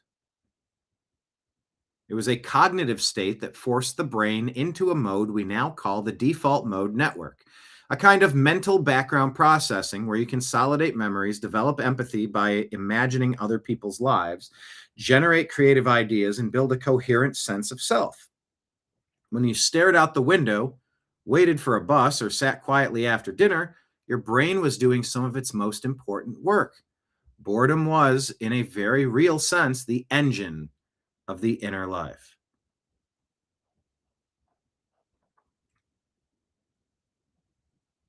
It's pretty interesting. It gave your mind room to wander, reflect, connect ideas, and just exist without constant input. Think about waiting in line, sitting on a bus, or staring out a window. Those small, quiet moments used to happen naturally. Now, they're almost always filled. We reach for our phones without thinking, turning every pause into something to scroll through.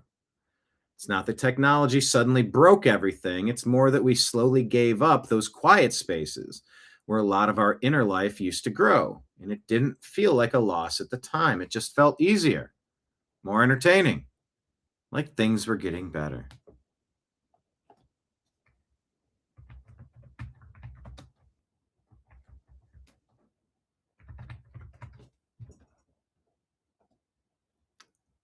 Yeah, I found myself going from show to show to show to show and sticking with it. And I recently encountered that. It's like I needed something going. I'm like, I need to turn some of this stuff off. Now, obviously, don't ever turn off the TNAM Daily Show. Don't be a fool.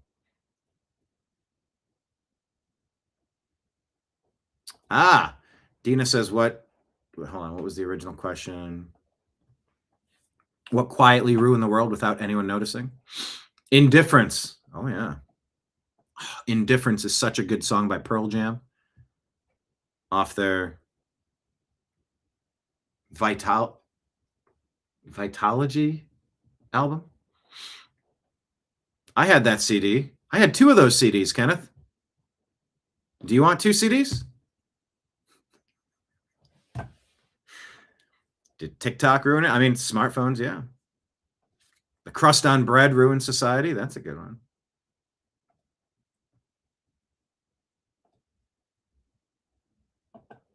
Wait, Dues is the best? Aren't you Dew? Wouldn't you say mine is the best? Dog farts ruined the world? Complacency, Liberty Tango, yeah. Complacency. Boredom leads to condoms. Yeah, you are correct. Arnold says Ford, GM, Nissan, Honda, Kia, and even Toyota's not making durable vehicles? They're recalled to death and engines just blow up because metal particles are not removed at the factory. Yikes. All junk is what they're selling today. 41,000 new Toyotas recalled for engine design problems? That's not typical for Toyota. Huh. Okay. Anyway, like some of these stories are just more thought experiments. Let's check in more on Venezuela. Just, man. You know, we covered this live.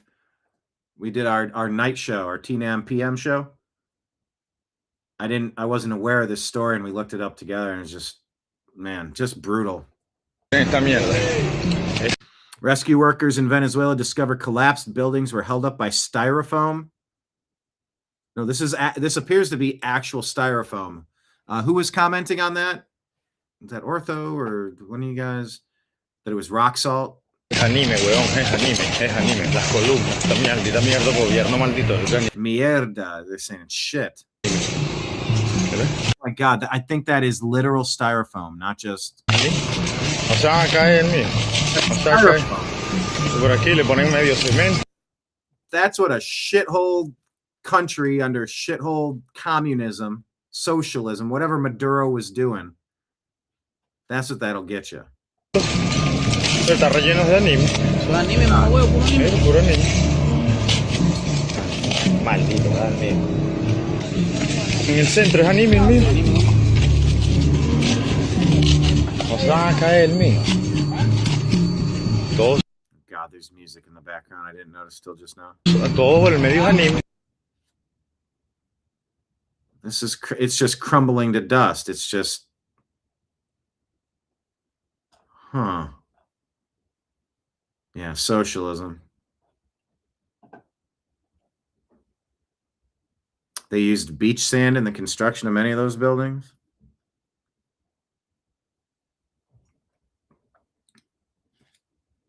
The regime doesn't care for the people of Venezuela. They built these. That's called isolation foam. Yeah, and by the way, just because you're finding this in rubble doesn't mean it was structural, but then there's a debate of whether this is isolation foam or not. But anyway, yeah, so sad for the people over there.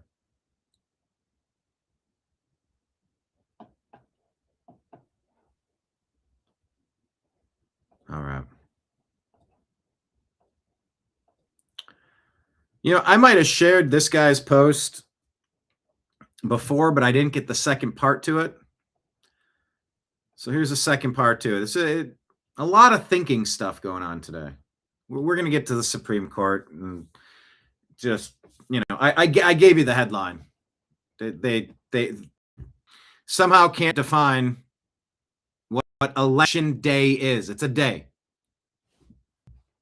It's not an ongoing, never-ending thing. And it looks like my feed is staggering. That's fantastic. Can you hear me? Or is the audio glitching? It's not an ongoing, never-ending thing. Audio's glitching. My feed is staggering. That's fantastic. We're back to this crap again. Wonderful.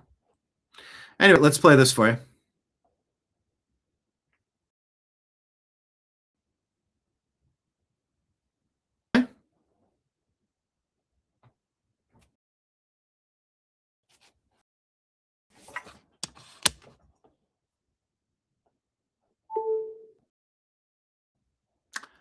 Okay.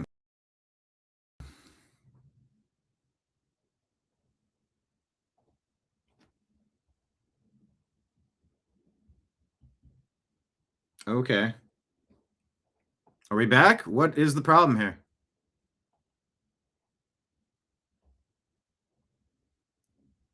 I don't get what the problem is.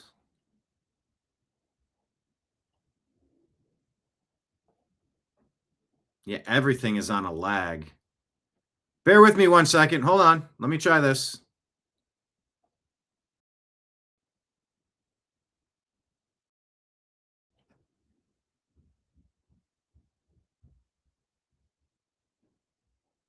Is it going to...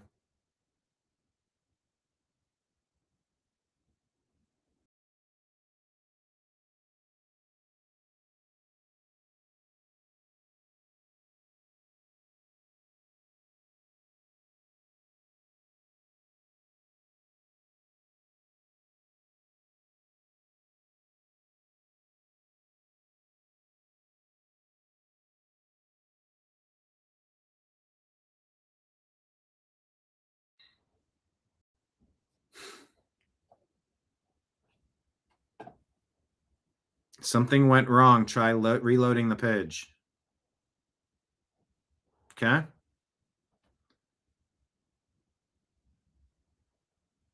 Let's see how this goes.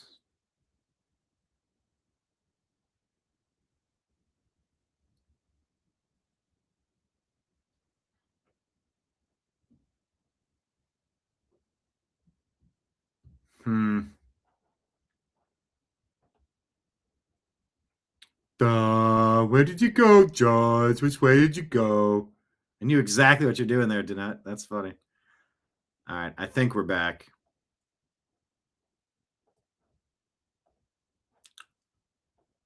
Let's see how that does. All right. Hit like, hit subscribe, share the show with a friend. Let me pull this up here.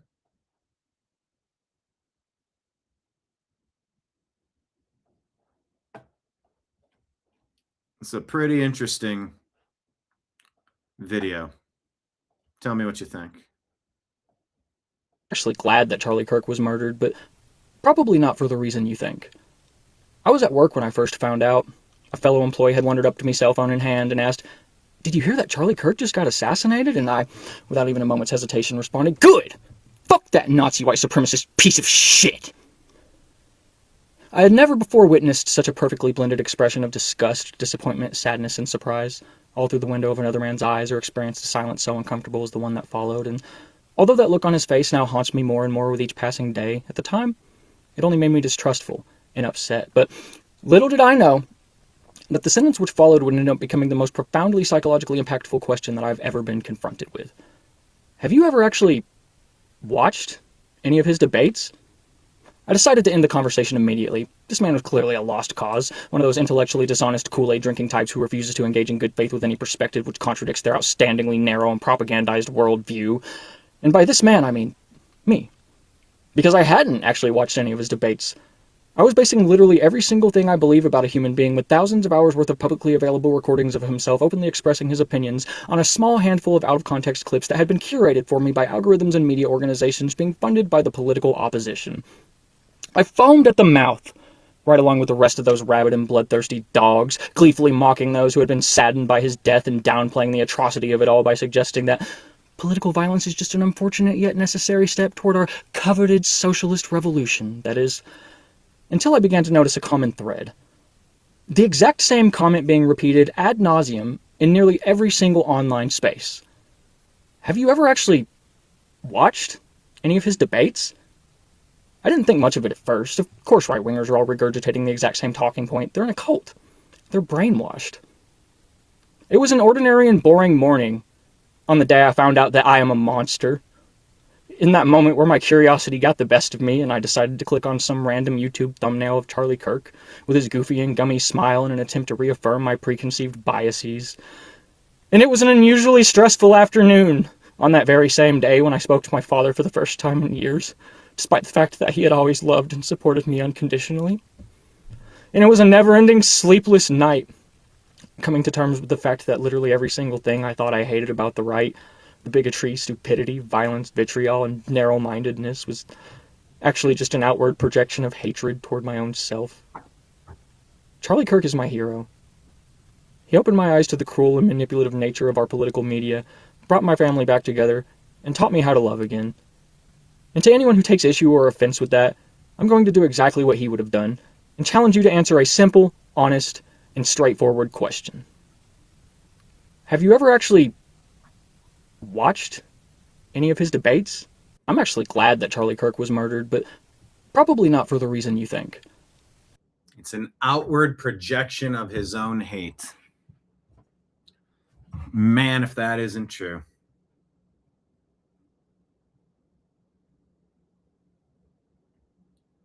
That just feels so true.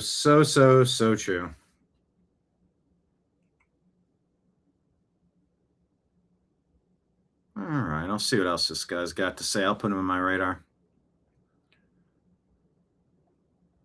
I thought that was pretty good, because a lot of people reacted that way, and a lot of people started looking and go, oh, I was way wrong.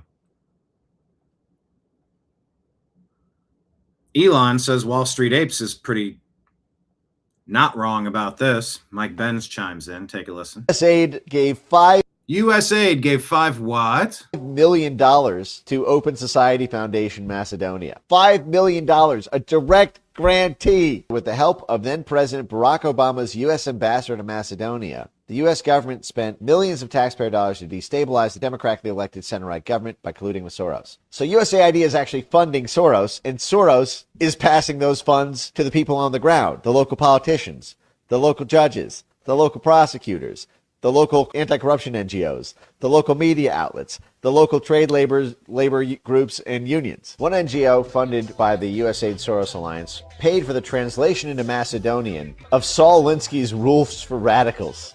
So USAID paid to have Saul Alinsky street protest handbooks printed. How funny is that? Fantastic. Yep. It's not an organic movement. It's very astroturfed.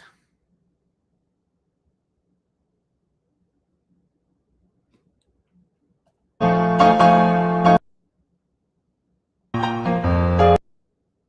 right.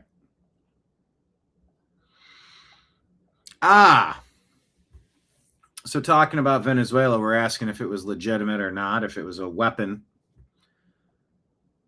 But on this one, it's showing all these things in the skies. The New American Media writes, if you see a claim like this, assume that it's AI.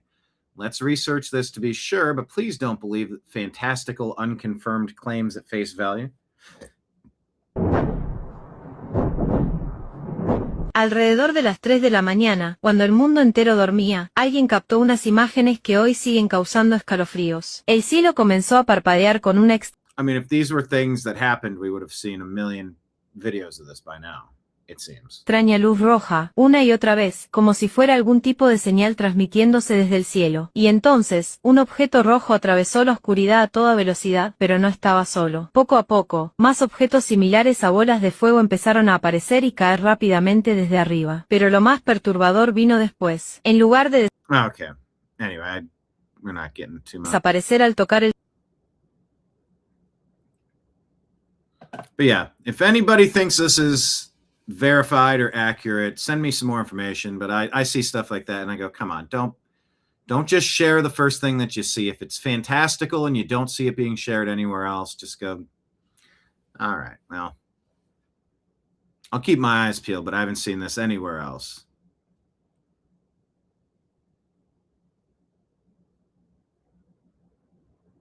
suelo, los objetos comenzaron a moverse a una velocidad extrema sobre la superficie, como si estuvieran buscando algo. Segundos después, se transformaron en enormes haces Saying that different laser beams scan the ground below to identify the exact spot where the energy converges, causing the leaf to break and trigger the earthquake. Well, maybe, maybe not. I'm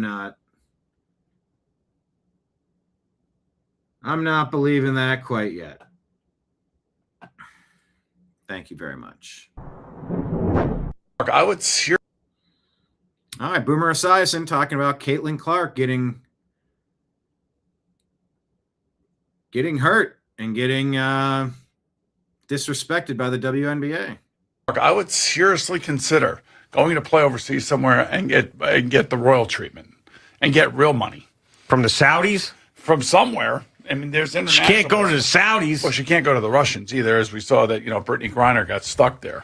She did. Well, yeah, in jail. Right. So Can't take that money from PIF. But a lot of the women actually do play, in European leagues because they supplement their income. But now supposedly their income is going up here, and I know that Caitlin makes a ton of money off the court in terms of endorsements, and rightfully so. But I think that there's a petty jealousy, and she's a straight white basketball player.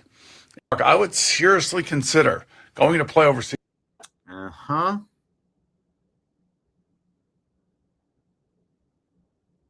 She was getting cheap shotted and targeted like this. If black or gay, the league and media would be losing their minds, calling it hate. But since she's straight and white, crickets. Well.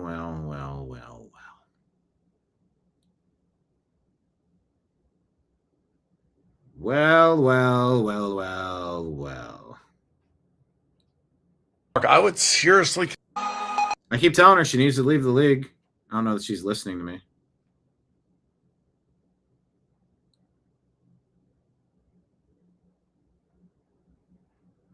Hey, Kenneth, you want to know why you should have 2 CDs? Take a look at this. I haven't confirmed this, but it's basically the trend here. Let me ask Grok.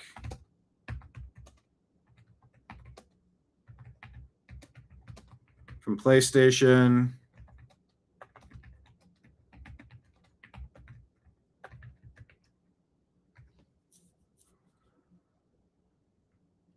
Let's see what Grok has to say. Yes, Sony is removing 550 purchased movies and some TV content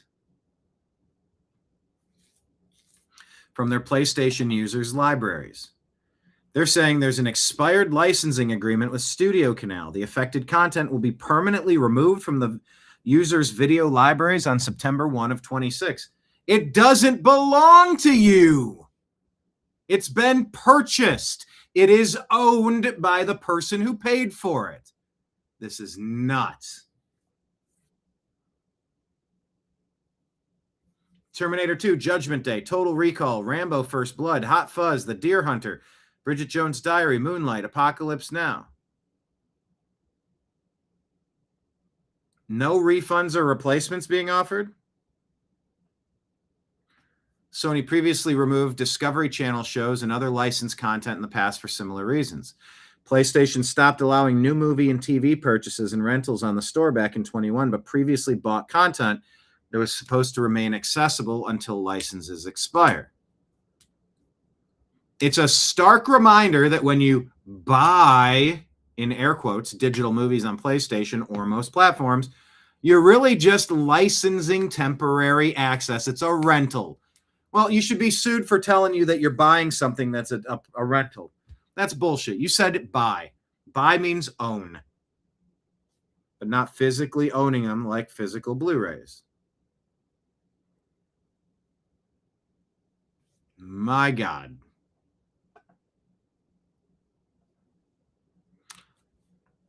Yeah. Why do you care about having a disc? This is why, dumbass. Physical media is about to make a roaring comeback. Streaming sucks, says the New American Media. 50 different services at $10 to $20 a month and no real ownership, all a scam. And I'd love to know why Instagram is doing what they're doing to this account, because, you know, this comment from a day ago gets 8,800 likes. Our comment gets 0 interaction. Tell me why. We put out a superior comment. They're not letting anyone see it, so no one's interacting with it, so we're not getting new followers. This is how I'm trying to build the foundation of my house. Damn it if it isn't frustrating. And to just pretend that this comment is worthy of 0 interaction?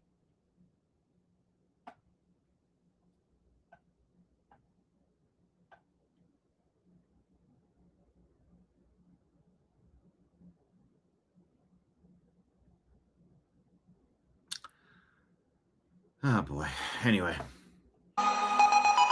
Damn, is it frustrating. It was a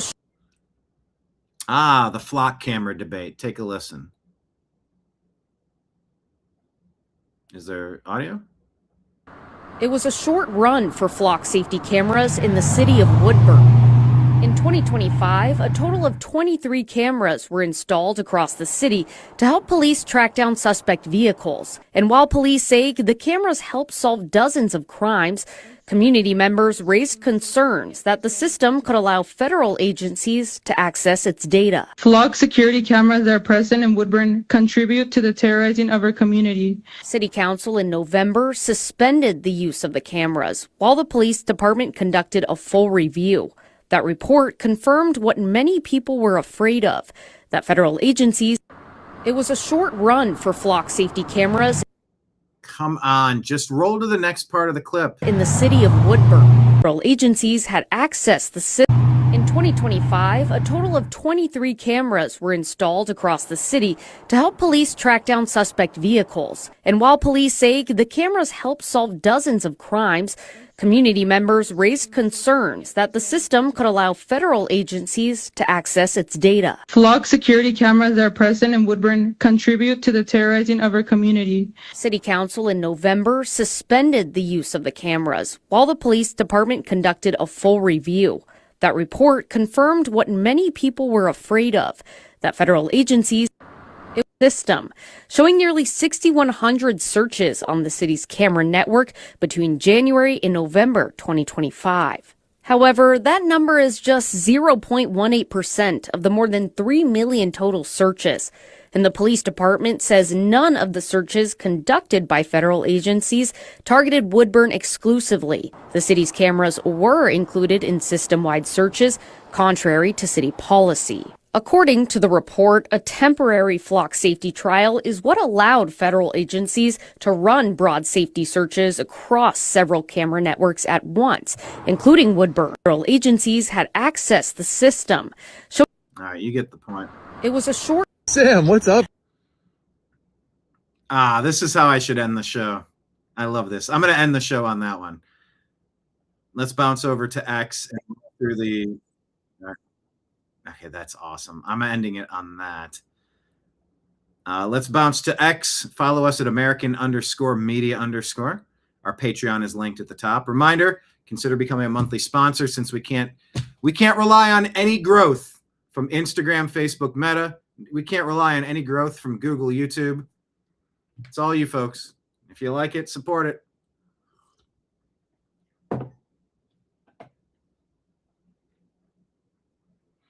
Wall Street Mav says Amy Coney Barrett was such a mistake. She just joined the majority on the Supreme Court to protect mail-in ballots arriving after Election Day. The federal Election Day statutes do not prevent Mississippi from counting absentee ballots postmarked by Election Day but received up to 5 days thereafter. Oh, for the love of God. How could you make this ruling? It doesn't make sense.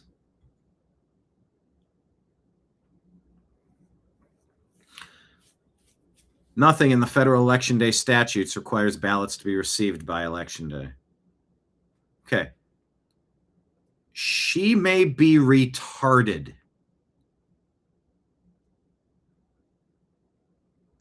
Clinically, legitimately, not making a joke, not trying to be bombastic. She wrote this. Federal Election Day statutes.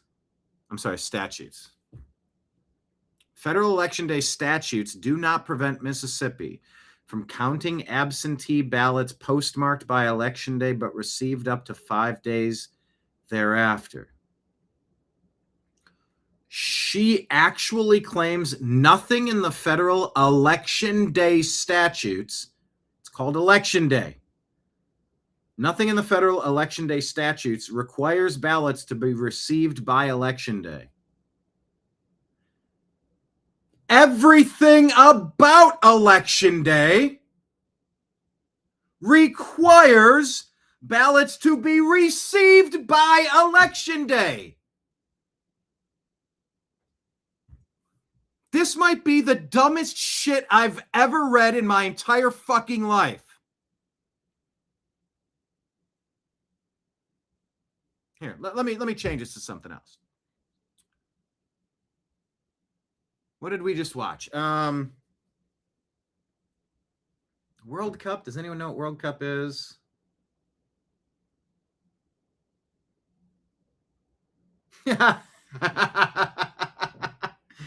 Trash Panda jumping in off the top ropes with a $25 super chat, or I'm sorry, a Rumble rant. He says, here's $25. I'll take the other rib, please. No, just one rib. Thank you, Trash Panda. Appreciate you. Kind of says, is Amy a grinning Barrett? No, it's Comey Barrett. Amy Grinning Barrett. Kenneth off the top rope with a super chat. Thank you so much. Appreciate you. Amy bought and purchased. Okay. Let me just try to read this. Okay. Let's try to read this a different way. The federal FIFA World Cup Day statutes do not prevent the United States from counting absentee goals scored that were postmarked by the championship game day.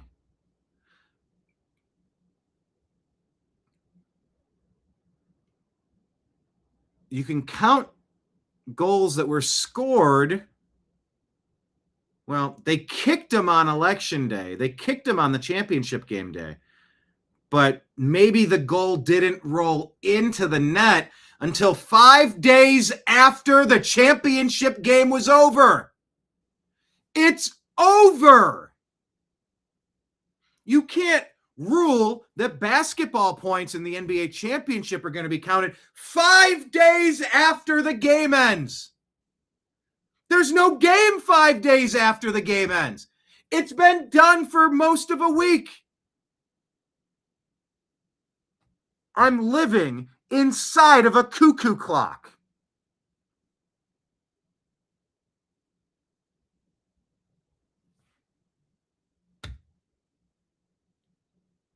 Someone explain this to me like I am... This is what we get out of the Supreme Court?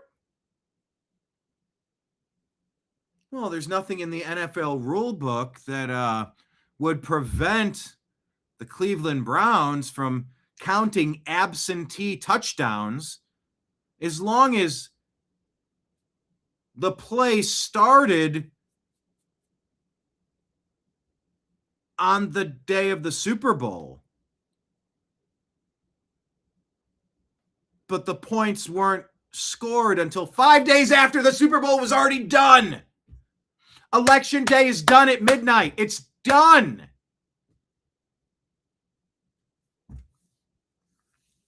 I cannot be making more out of this than I should. There's nothing wrong with me having an impossibility processing the ridiculous nature of whatever she's trying to make, whatever point she's trying to make. Kenneth says, it's the bizarro world. Mark says, sports analogy accessed. Downloading sports analogies. Beep, boop, beep, boop. All right, so in tennis, you can't score points 5 days after Wimbledon's done. Well, if you hit the ball and the ball doesn't land until up to 5 days later, then you could count. The game is over. There's no, they don't count to anything because it's done. That's why every mail-in ballot needs to be counted 1 week prior to the fucking vote. Yeah, but you can't restrict. Yes, you fucking can. You must. I have been yelling, why are we accepting mail-in ballots? They should all be counted and tallied in totality 1 week in advance.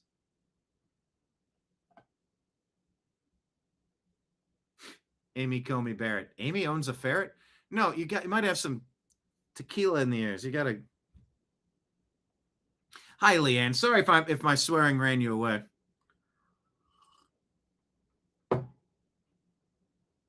You didn't say it was, but like I am having a hard time processing this, and I am yelling. But yes, much love and God bless you all as well, and have a great rest of your day. I hope to see you tomorrow.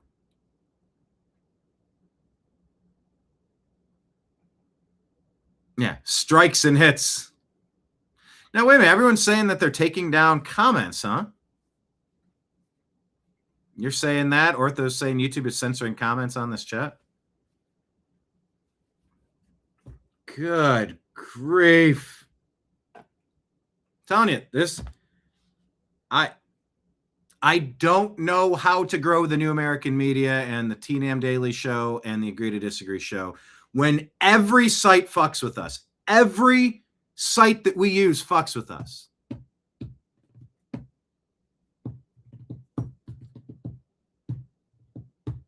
I don't know. I thought maybe just super consistent clocking in every day, like this is my only job, my main job. It's going to produce the results, and it just frankly hasn't. Your comments are being stifled. The feed is going in and out. Growth.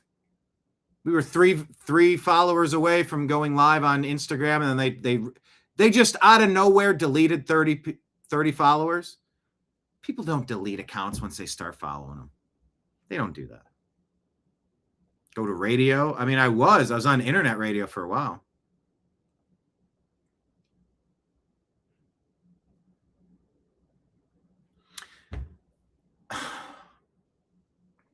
Nothing in the federal election day statutes requires ballots to be received by election day. Are you fucking kidding me? I hate Amy Comey Barrett so much. This is the dumbest opinion I've ever read. That's a good point, Mark.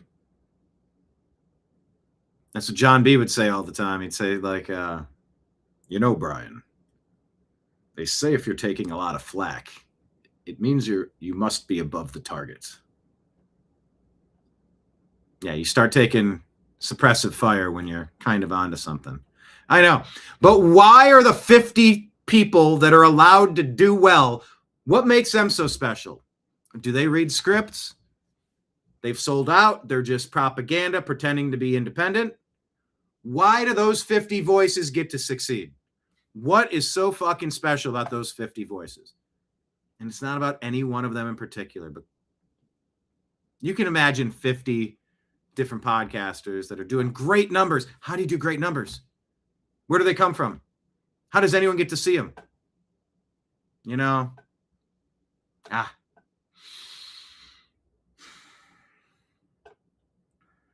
Yeah. Okay. Justice Alito and Thomas dissent. Kavanaugh dissents in part. So Kavanaugh wasn't really even totally on board. Barrett and the majority is effectively making the argument that Election Day doesn't actually mean Election Day. What a joke.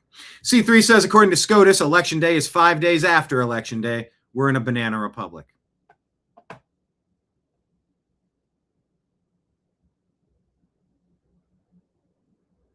Okay. Hakeem Jeffries is fuming? What's this about? Thank you, Mr. Leader. So the Supreme Court today effectively gave candidates the right to sue to challenge voting laws that they disagree with. Considering how Republicans have continuously called for election reform, do you have any concerns that there could be? Anyway, it's 2 minutes long. I don't want to. Translation: if Democrats can't count ballots forever, they panic. If elections have rules, they scream. If fraud gets challenged, they cry democracy. Secure elections terrify them. Deadlines terrify them. Transparency terrifies them. Cry more. Court ruled that states can challenge the counting of late mail-in ballots submitted up to 2 weeks after Election Day. So that's the flip side. They rule that they can challenge the counting of late. This is so stupid. This is so stupid. Super Bowl points count during the Super Bowl. That's it. Trump was up hundreds and hundreds and hundreds and hundreds and hundreds of thousands of votes on election night. I had my bourbon in hand waiting for them to call it so we could do a cheers and just move on. 6 years of bullshit since then.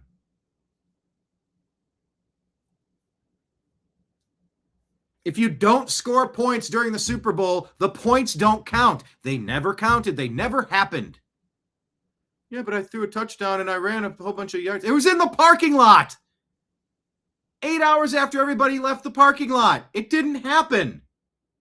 Yeah, but Joe Biden, he's now our president. Get the fuck out of here. What are you talking about? No, it's just like Pride Month. It's got to be like election month now. Everybody gets a month.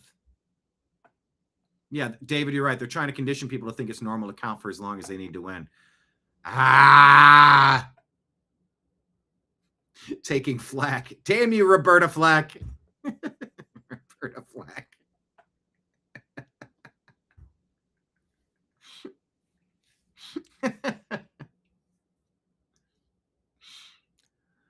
Ortho with a comment on John B. Yeah, look, as I've said before, John has been a friend to me. He's been gracious with his time to me. He's been on the show. He's had me on Coast to Coast AM. I appreciate him. He's a very interesting voice out there on Caravan. You know, I've expressed my condolences and my understanding to listen to the frustrations that some of the newcomers to this program have mentioned. I don't get into that. He's never done me wrong, and I like to keep it that way. But I take your point. I take your point. I do. I reference him rarely. He, along with George Norrie and maybe Jimmy Church and maybe Ian Punnett, I'm not sure yet, will make the final cut of the TNAM Daily Show supercut intro. I just got to do it, and I've never done it yet. So we'll see for that. But I take your point. But Mark says, I'm on board for the sinking.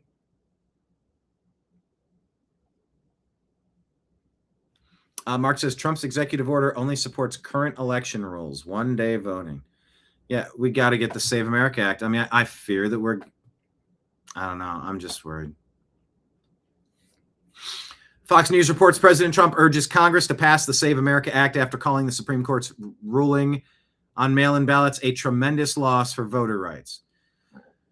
Ruling allowing mail-in ballots that are postmarked by Election Day but arrive up to 5 days. This is okay. This is so fucking arbitrary.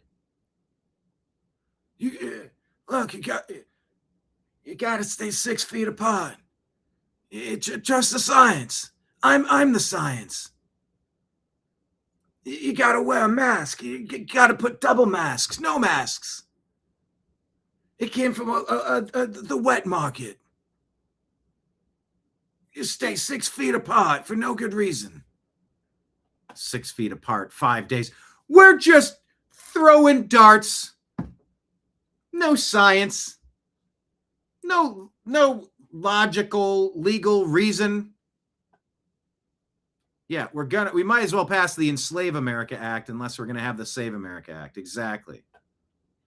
Oh, Mark's saying those channels who aren't being messed with, they're on board for the sinking of the USA.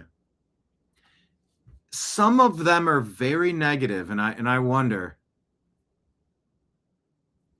Yeah, I haven't talked to George Knapp yet. He's one that I maybe had the least amount of exposure to. He'd be an occasional Saturday night host or whatnot, but yeah, I would talk to George. He's a big UFO guy. Anyway, President Trump says it's more important than ever to pass the Save America Act. Trump says, arguing all voters should be required to provide photo ID and proof of U.S. citizenship while limiting mail-in voting to traditional exceptions and other unusual circumstances only. Agreed. Reminder, you can sign up on Patreon, Rumble, or YouTube to become a monthly sponsor of the program. You can drop us a one-time Rumble rant tip or a super chat tip by tapping the thing. If you don't have your credit card set up to it yet, it takes like 30 seconds to set up. There are safeguards. Don't worry about fake random charges going to it. And if there was ever a problem, you can dispute that with your credit card and it cancels it out.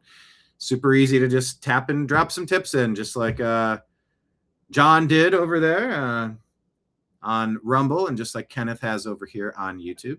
But if those are too complicated and you don't want to set up your credit card, it's super easy, though. And then you just tap it when you're feeling interested. You can do Venmo or Cash App. That's my name, Brian Engelman. Or you could do PayPal, fuzzinstallment@yahoo.com. George Knapp. Kenneth says, I like cat nap. Yes. Apparently, Pete Buttigieg is beyond furious after a false report targeted his family with Child Protective Services. This guy's asking, yeah, that's cool, but where was this outrage when conservatives and doctors and nurses and parents were being reported, investigated, and harassed by the system for years? So there's that. Bethany O'Leary says, for everyone asking what happened with Pete Buttigieg and CPS, an anonymous tip claimed a woman met him at some Alabama conference where he supposedly confessed to unspeakable violent crimes, putting his 4-year-old twins at risk. He says he's never even been there. CPS and police showed up anyway. Kids were moved overnight to the grandparents. He couldn't be alone with them. And the kids endured forensic interviews. All cleared as false and called politically motivated. Maybe so, maybe not. I don't know.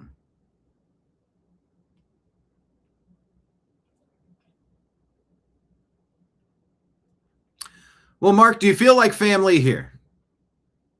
I hope you feel like family here. Like I said, not to dwell on any negativity, but focusing on the positive. I hope this feels like family. Your family bar, your local watering hole.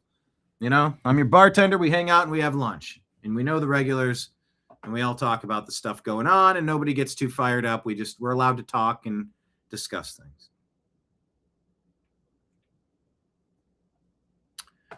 So apparently, inmates at Bertie Martin Regional Jail in North Carolina have overpowered the correctional officers and taken control of the jail. Hostages were taken and now been released. Law enforcement is trying to retake control of the jail. Inmates are armed with weapons. Holy crap. Kylie Jane Kremer says, guarantee this was preventable. Following an investigation, she suspects we will learn of DEI hires, inappropriate relationships with inmates, and or officers profiting from drug and weapon trafficking. Mark my words. Maybe so, maybe not. I don't know, but that doesn't sound like a good situation down there.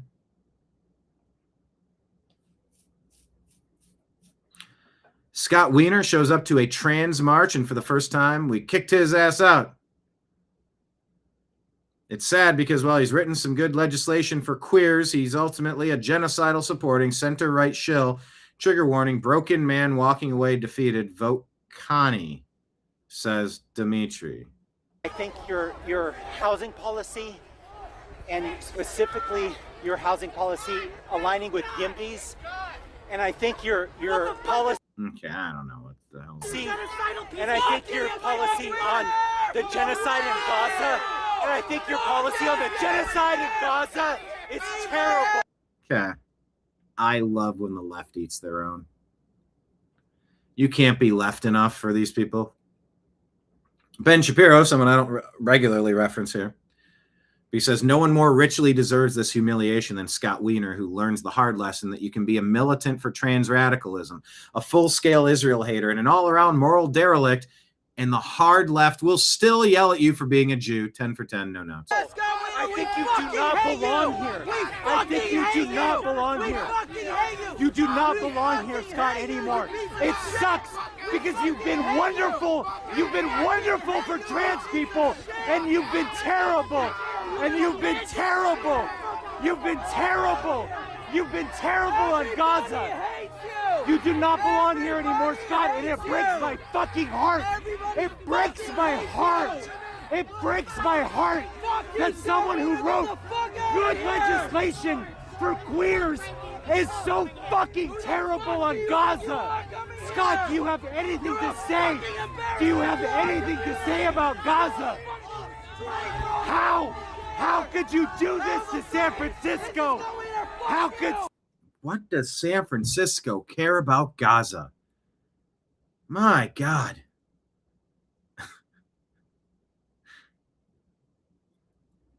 It's the woke mind virus.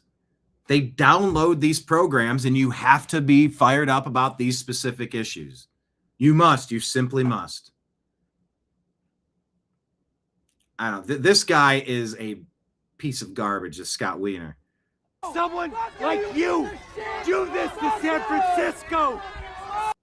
Gaza is now San Francisco. How could you do this to do what? God, say something. Redeem. Say something as I scream at you, reading talking points from a Marxist email. Yourself, do something. Fuck you, Scott, I want to like the person who had such good legislation on trans rights. You're a piece of shit. We fucking hate Scott, you. I want to support someone who's so positive on trans rights, but you're a piece of shit. Sort of all over the place here. Oh, hold on. I just want to Scott, I want to support someone who's so positive on trans rights, but you're a piece of shit on Gaza. How could you do that? How could you betray queers? How could you oppress people? What? Betraying queers over Gaza.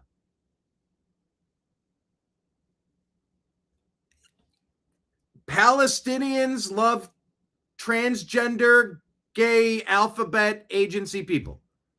Alphabet agency. Alphabet, LGB, etc. people. Since when do the Muslims love the rainbow flag community and not throw them off of buildings, burn them alive, hang them in the town square? Israel has often been called the gayest place on earth. Israel's been accused of all this gay agenda stems from the Jews. They've been accused of that. Is that true? I don't know. God, the whole constant Arab Jew, kill, the whole thing, the nonstop, never-ending fight. What opinion am I going to have that's going to offer anything of value? Oh, you know what? Maybe they haven't considered this point. Let me chime in. I've got an idea. How dare you ruin San Francisco? How dare you sully the name of San Francisco by supporting the gayest LGB, etc., every alphabet thing you can think of, agenda being pushed by the Jews. So we need Gaza. You're bad on Gaza because we They're supposed to support the, trying to follow this guy's logic, support the Palestinians because they hate the Jews who spread the gay stuff. But the Muslims, they don't want me to be gay, and they'll kill me if they get a foothold in every nation that they turn Islamic. They kill the queers, they kill the gays, they kill the bis, they kill the trans. They think we're monsters. We're an aberration to God. We're an affront to God, and we're unholy. We're unclean, and we need to be genocided off the earth. So we need to support the Arabs that want to genocide us because you're for Gaza. You're for the Jews who don't want the Arabs taken over to kill all the gays. What the fuck is this guy talking about? What the fuck is he yelling about?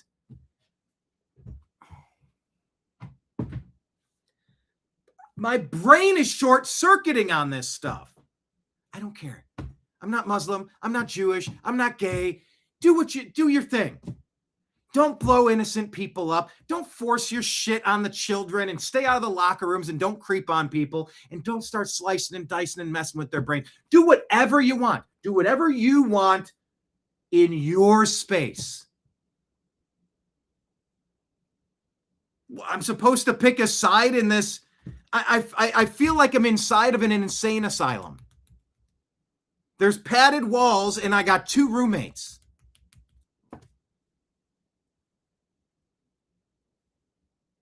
I mean,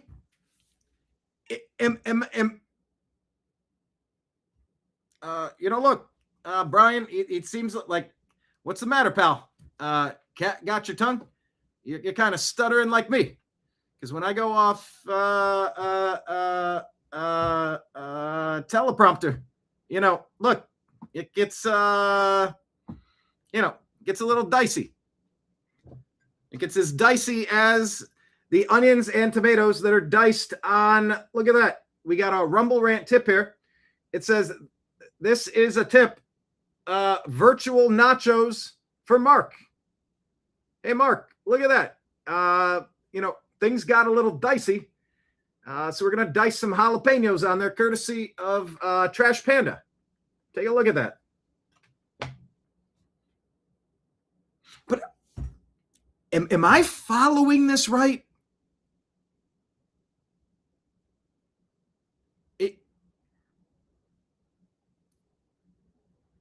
The Islamic supremacist countries hate all the gay stuff, all the flag stuff, all the rainbow stuff, all the LGB, and every character on a keyboard. It's like the cat's running around on the keyboard back and forth. Just type a whole bunch of everything goes.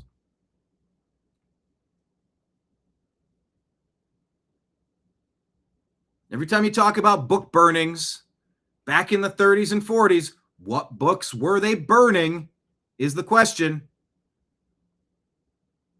Turns out, now I wasn't there in the 30s and 40s, but some people say they were burning all the LGB, etc. books that they were trying to indoctrinate and poison the brains of the youth and the general population with. That's what some people say. I don't know. I wasn't there. Was that the book? No, it wasn't the books. You saying that's anti-Semitic. Okay, so I'm anti-Islamic. I'm anti-Semitic. I'm anti-Islamic. I'm anti-Semitic. Fuck me. What do you... Just leave me alone. I don't care what you do over there. Is there no room for a libertarian perspective of, I'm not rooting for the Yankees or the Red Sox, but stop fighting each other. I don't want to see you killing each other. And I don't want you trying to come into my kid's classroom. Hey kids, today we're going to read about the trade of Babe Ruth from the Red Sox to the Yankees. And we're going to, and by the way, I brought some little pennants, and here's a pennant. Don't you want to be a Yankees fan? Aren't you a little Yankees fan? Now let's all do a dance. By the way, look at how I'm dressed up. Look at these little short shorts. I'm a Yankee fan. Don't you want to be a Yankee fan? Stay out of the kids' classrooms. By the way, you can root for the Yankees if you want, but my kid is a Cleveland Indians kid, all right? Barely can stomach calling them the Guardians. Certainly don't want your Boston Red Sox team coming in. Well, if they root for the Red Sox, we must gotta end all the Red Sox players. Between Amy Coney Barrett saying that there's nothing in the statutes that says ballots must be counted during the allotted time on election day, the day. It's not election days, it's not election month like Pride Month. Or hearing this group of, I don't know what he self-identified as. He mentioned trans, he mentioned queer, whatever the rainbow stuff is that you're into, being pro-Israel in selling out San Francisco.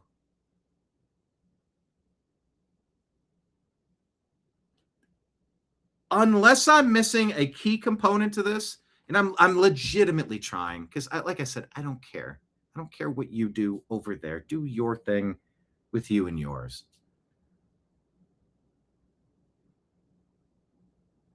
They should be praising his pro-Israel views over the dictators of the Islamic supremacists who will off you and yours if you identify as any of those 55,000 letters at the end of the rainbow agenda. You know what I mean? And by the way, this guy's a creeper piece of shit. Dig into this guy, check his hard drive. If I had $100 to place on a couple of names and throw some darts on who I would guess are absolute degenerate criminal abusers sexually, this guy would be at the top of my, well, I have no information that would, I don't have any legitimate information that proves any of this, but if I got to pick a few names, this guy might be my number one draft pick. I'm no fan of this guy. Him getting dragged through the mud for his views on something, so be it. And I'm not saying I'm pro-Palestine, anti-Palestine, pro-Israel, anti-Israel. Like, that's beside the point. I just don't think these alphabet people understand that the Palestinians are not their allies. Far be it from me to give them any advice. Let them eat each other. The snake eating its own tail. What was that? Egypt and somebody else petitioned because they didn't want to play during Pride Night in Seattle for the World Cup. You know, it's just very interesting to me as they screech at this guy. You stopped being queer the moment you started supporting Israel, you piece of shit! Okay. I just found it interesting. Daniel Horowitz says, well, we have our first screwball opinion from Amy Coney Barrett on late mail-in voting. Yep. Tim Pool, what does it even fucking mean if you can't cast a vote before Election Day that can be counted after Election Day and results can be certified whenever they feel like it? Makes no sense.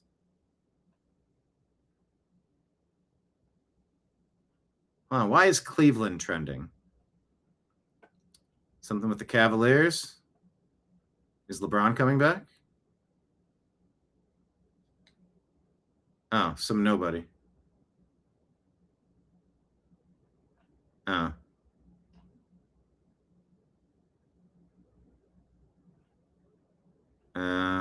Okay.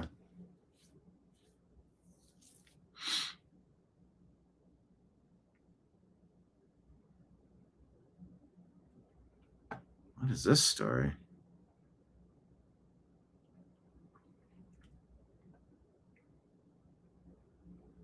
Okay, I'll share that and get that to that tomorrow. All right, if there's any new rulings that come in, you got to let me know. All right. Bill Mitchell says, hey, take a breath. Today was rough at the Supreme Court, but here's what's still coming. All right, so I'm gonna try to leave you with something positive.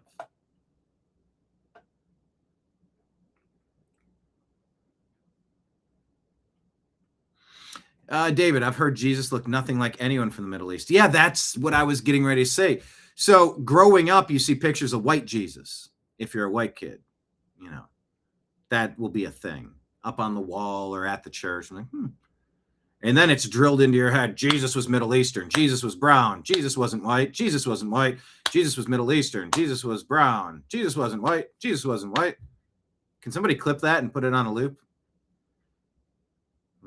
And I'll dance like this to it. Is this how the Mighty Mighty Boss Tones would dance? Like bum bum bum, da ba da da da ba da bum bum. Wasn't that a dance? I don't know. I'm not much of a dancer. But then, yeah, like you said, David, then the new thing you're hearing is like, no, he looked like a Nordic. And you go, what? No, he was like tall and white and he didn't fit in that area. It was like, where did this guy come from? I haven't met him in the flesh that I'm aware of, so I don't know.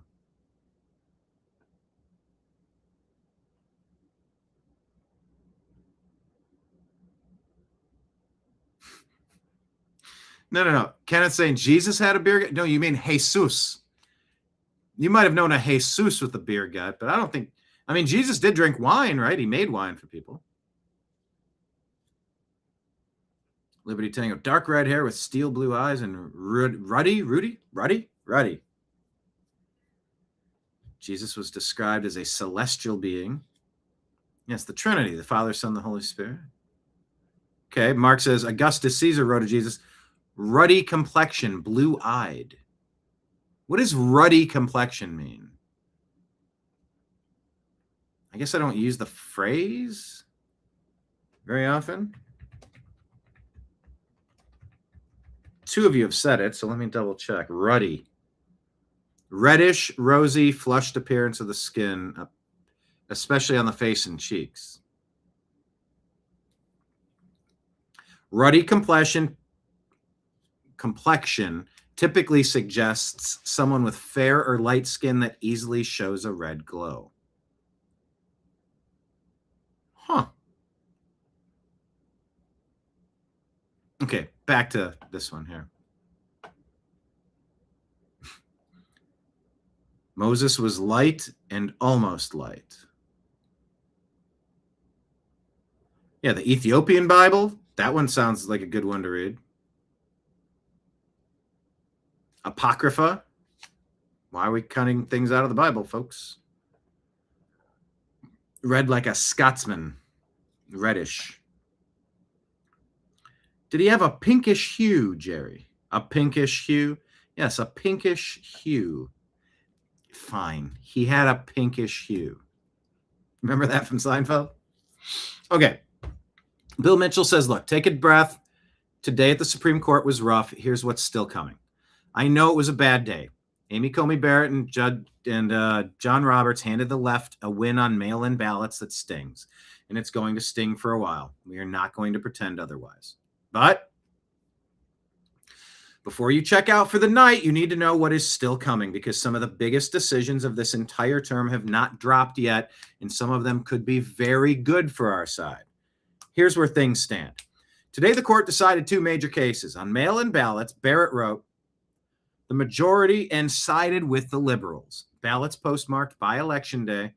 By the way, like you can't easily take the date stamp, spin it to the previous day, and stamp a shitload of the stamps. Come on, that doesn't prove anything. That doesn't prove anything. Chain of custody. Where's chain of custody? Give me no, I'm not buying it. Anyway. Ballots postmarked by Election Day can be received days later and still count. Roberts went with her on this. Alito, Gorsuch, Thomas, and mostly Kavanaugh dissented. It was a gut punch, and we covered it in detail earlier. The other big decision was actually a win. The court upheld Trump's authority to fire Rebecca Slaughter from the Federal Trade Commission. Trump called it one of the most important presidential power decisions ever handed down, and he's not wrong.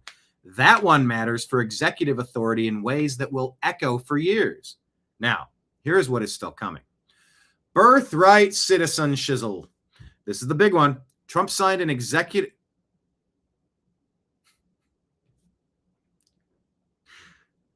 How many podcasts are going to give you some meltdowns and cussing,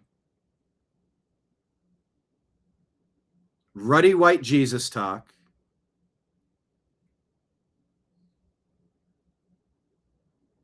and that phrase, all in one spot?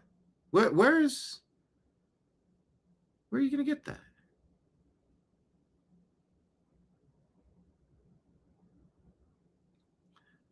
Citizen Shizzle. Who else says that? I know some of this stuff is insanity. Yes. Yes, Liberty Tango. Jesus is real. Amen. I'm feeling that.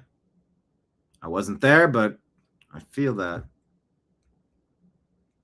Seems like the worst demons on earth, like they will lash out and spit at you if you bring up Jesus. It's very interesting. Okay, birthright citizen shizzle.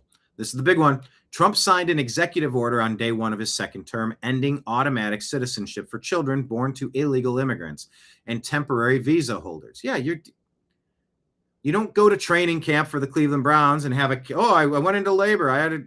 My kid was born in the bleachers. I guess he plays running back for the Browns now. Like you don't know. You're a visitor. You're not a member. Every lower court blocked this executive order that ended automatic citizenship as unconstitutional. The Supreme Court is the last stop. Conservative justices showed skepticism toward the administration's position during oral arguments. So do not expect a clean sweep, but this ruling is going to reshape immigration policy no matter how it lands. Oh boy. Transgender athletes. We're still talking about this. The court is set to rule on the Idaho and West Virginia bans on biological males competing in women's sports. Oh boy. Ah boy. The conservative justices appeared ready to uphold those bans during arguments. This could be a significant win that enshrines once and for all that the Title IX does not require schools to allow males, biological males, to compete against women, biological women. Whoa. There's also a case on presidential firing power at the Federal Reserve involving Governor Lisa Cook, and a geofence warrant case involving the Fourth Amendment privacy rights. Actually, those two just ruled. The court has not announced the final day of the term. It could be later this week or it could slip into early July. Here's the bottom line. Today hurt. Mail-in ballot ruling is a real setback, and we are going to fight it through Congress. But this term is not over. The decision's still coming out. The potential to deliver wins on the issues that matter most to this movement, the border, women's sports, and the limits of government power. Stay in the fight. Tomorrow's another day, and the court is not yet done.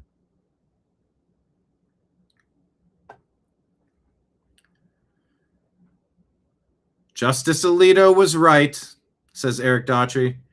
He said on the dissenting opinion, we have lots of phrases that involve two words, the last of which, the second of which is day. Labor Day, Memorial Day, George Washington's birthday, Independence Day, birthday, election day, and they're all particular days. So if we start with that, if I have nothing more to look at it than the phrase election day, I think this is the day in which everything is going to take place, or almost everything. Congress can still change this, however.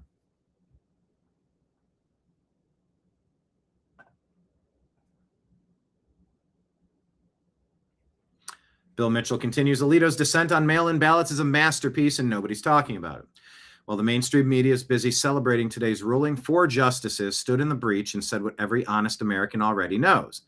Alito's dissent in Watson versus RNC is not just a legal argument, it's a warning shot about where the country is headed if we do not get serious about election integrity. Read these words carefully.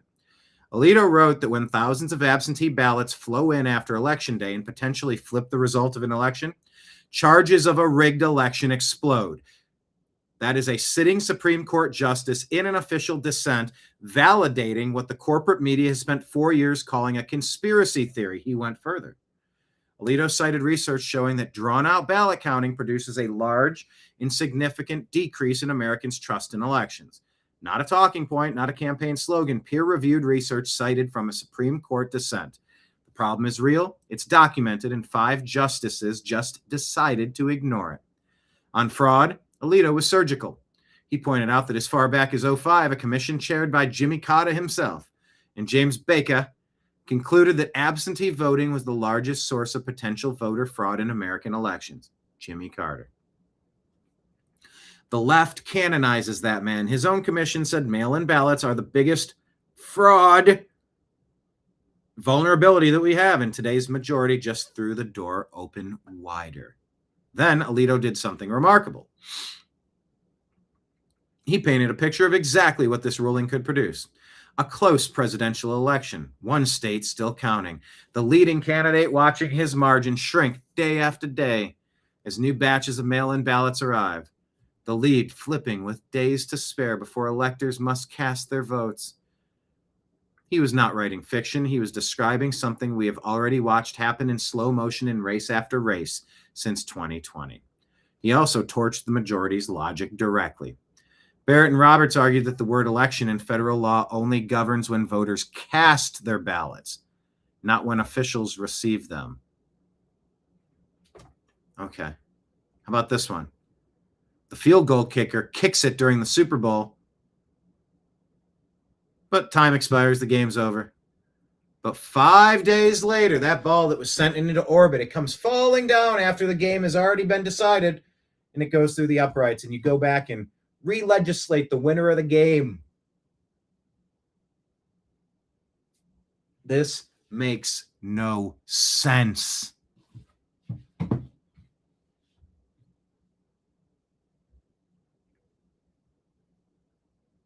David can't stomach much more of the craziness and insanity. Dude.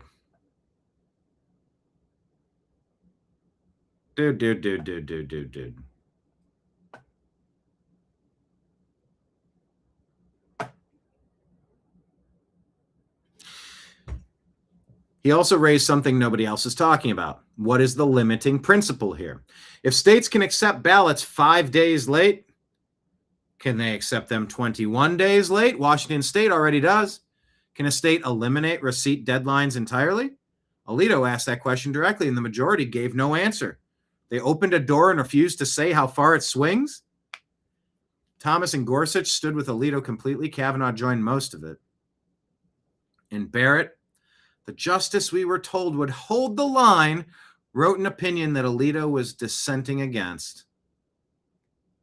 So every woman on the court is lacking critical thought. That is horrible for gender relations in this country. Horrible. That not a single woman on the Supreme Court has any lick of fucking sense in their brains.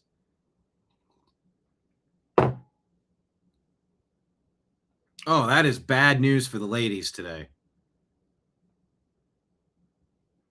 Ugh.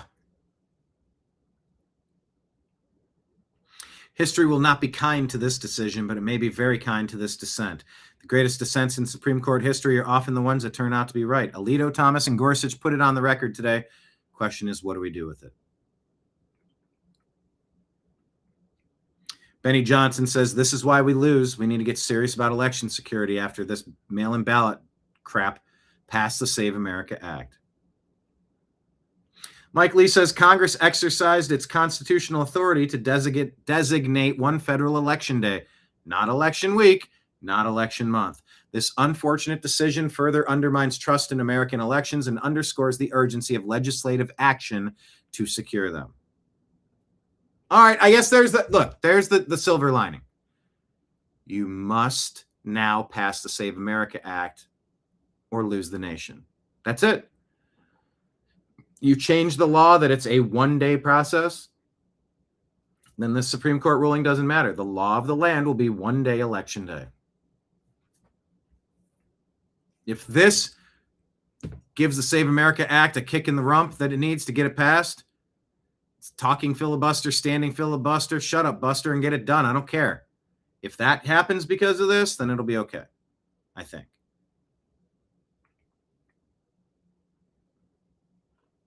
All right, what else?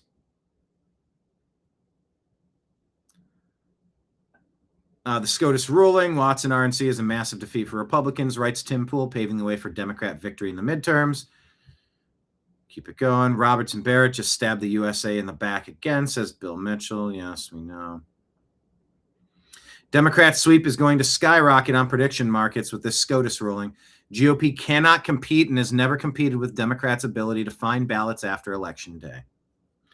Scott Pressler says, so basically, we just learned that if a state passes a law to accept mail-in ballots weeks after Election Day, SCOTUS will uphold that law? This is how our country dies. Nick Sorter says it's yet another reason why the Save America Act must be passed now. States like California can continue taking weeks to count ballots after Election Day. Beyond insane. Barrett and Roberts joined liberals Sotomayor, Kagan, and Jackson. Yep, every woman on the Supreme Court is crazy. How does this help America?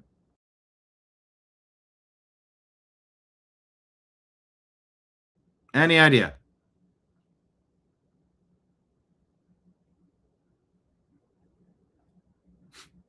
Liberty Tango, stack your food staples in the rafters. Oh, to the rafters. Have water purification, solid means of self-defense, good medical kits, and ammo. Oh, yeah. Supreme Court, more like extreme court.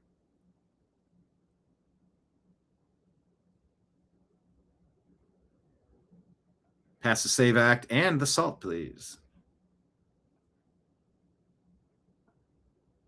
Election month. It only proves we need the Save America Act. They did not block Congress from changing the law. So to get done for the Republic, Senate GOP.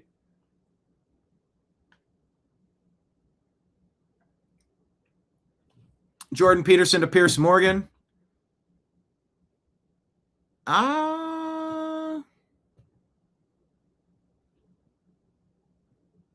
Okay, Citizen Vigilante, Army Hammer. I want to watch this. You can watch it on X. God, I got more stories. Maybe I'll get to some of these stories tonight. Here, I'll do one because there's so much Canada comments, and I was just re-listening to Jordan Peterson talking with Scott Adams, and then Jordan Peterson talking with Tyler Fisher. Been watching his podcast a little bit lately. It's good. Canada talk, and then something funny, and we're going to wrap today's program. One last reminder, 2 days left in this month. Consider becoming a sponsor on Patreon, Rumble, or YouTube for as little as $5 a month. You can just be like, yeah, set it and forget it. I'll support that. I kind of like the cut of their jib. Now, I don't agree with his Bart killing policy, but I do agree with his Selma killing policy, says Homer Simpson. But yeah, please consider supporting us in that manner. Rumble, Rant Tip, Super Chat Tip, Venmo, Cash App, PayPal. And whoever it was, who was it that was saying they might want a mug? Just shoot me a Venmo with your address. $20 per Trash Panda, Texas. Get half off mug for the New American Media.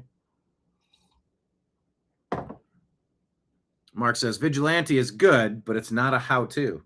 Oh, are you saying it would have been better had it been a how-to? I'm curious. I want to watch it.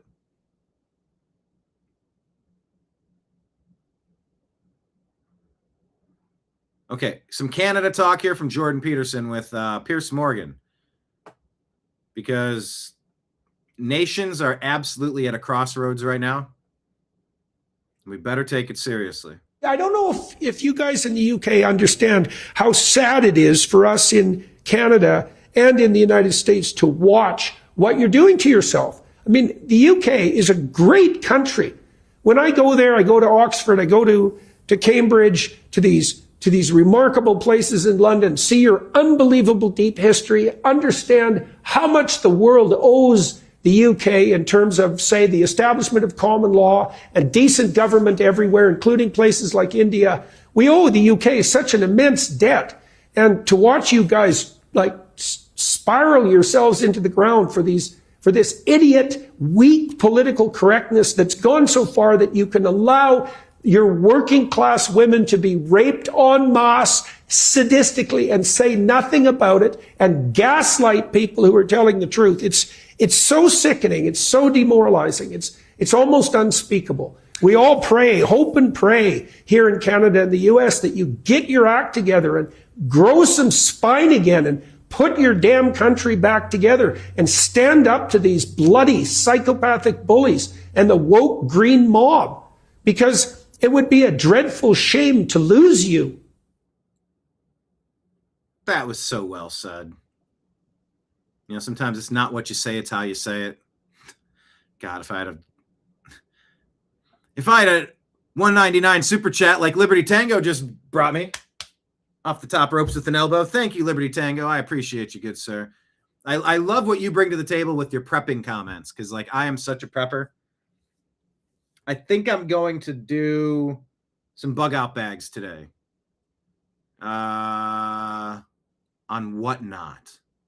I'm going to sell some bug out bags. I'll call them earthquake kits. Grab and go. You know, put some medicine, put some tools. And then it's up to you to personalize and customize. But yeah, I love your prepping attitude. I'm such a prepper. Love it, love it, love it.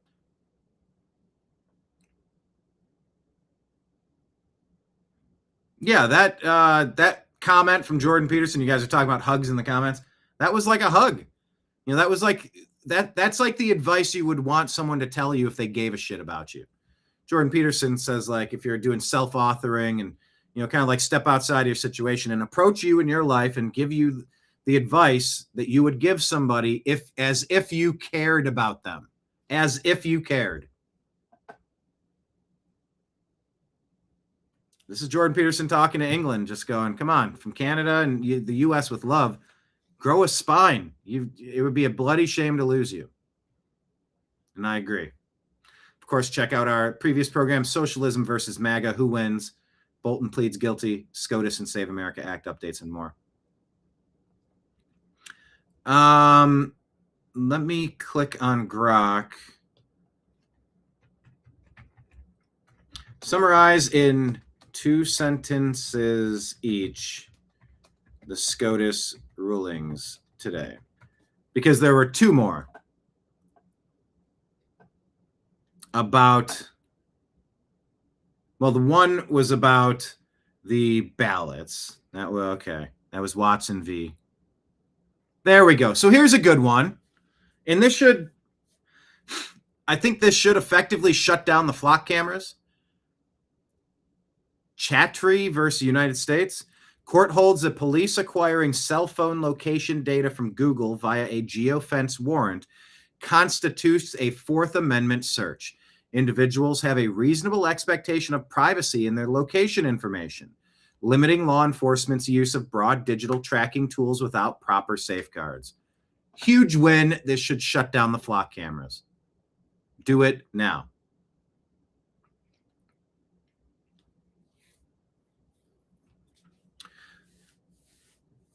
Yeah, I could have done a full show on these other cases because this one's not good. Trump v. Cook, 5-4 decision. Supreme Court denies the government's application to stay a lower court order.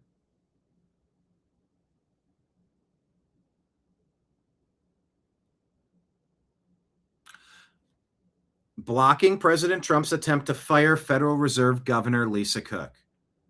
This allows Cook to remain in her position pending further litigation, preserving the Fed's independence in this instance while not broadly resolving removal protections for the central bank. Proving the United States is owned by the Federal Reserve private banking cartel, and this is not what our founders intended. Remove the Federal Reserve. We're really allowing a non-governmental private corporation. We're going to let that happen. The Federal Reserve is not federal. That is a private banking cartel. Why on earth would we allow a private banking cartel to create our own money and then loan it to us, accruing interest? Are you out of your mind? You can't fire people in the Federal Reserve? There shouldn't be a Federal Reserve. People say, oh, they're saving the best for last. Are they? It seems like if we didn't have inflation, our money had a ton of buying power. Maybe one parent could raise the kids again, and one parent could work and make do, and we could have nice things again. But they're addicted to inflation. Yes, you're right. Everything is a joke. Danette says, there's so many commercials now. I hope you're getting the revenue. A couple shows ago, YouTube made a change. I didn't click anything different. It just changed how things were set up. Looking at the metrics, it looks like I have a now breakdown per episode. And it does look like stuff is coming through. We'll have to see how it changes this month compared to last month. But yes, Danette, it appears as though something is happening in a positive manner.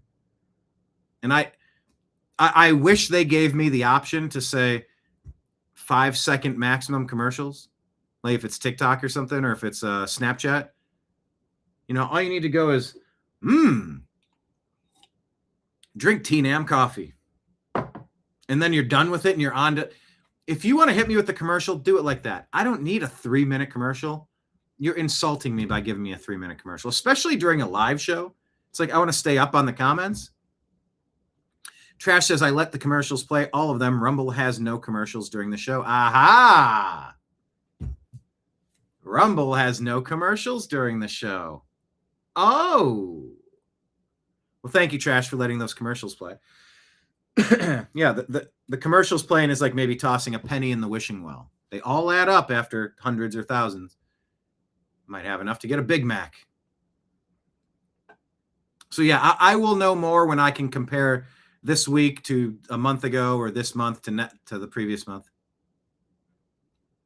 Anyway, so that's a weird ruling with the Federal Reserve because there's legal problems and that person might get indicted, this Lisa Cook. We'll see how that plays out. I think, was it mortgage fraud? I don't know. Whole mortgage system is set up to be a fraud. It's just, I don't know. It's so it's bankers doing banker shit. Why we're run by bankers, I'll never know. Like there's no better system. Why are we paying interest on our personal home? Why isn't that 0% interest? You know what that would inject into the economy? If we could just pay these things off and get it done immediately and start building our nest egg for our older years instead of making bankers rich. Who set up this system and how do we break out of it? You know what I mean?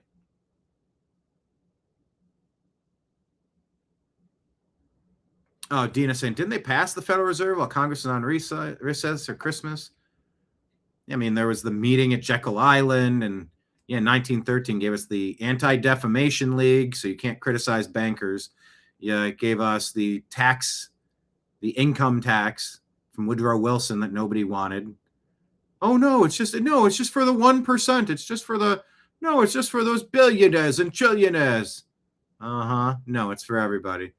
And it gave us the Federal Reserve private banking cartel. 1913 was a disaster. Woodrow Wilson, amongst the worst people to ever run this country into the ground. In the middle of the night, yeah.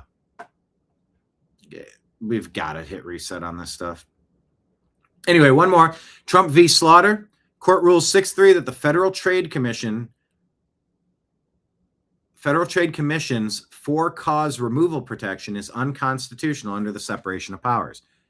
Layman's terms, this allows President Trump to fire FTC Commissioner Rebecca Slaughter and similarly situated officials in many independent agencies, which significantly expands presidential control over the executive branch by overturning long-standing New Deal-era precedents.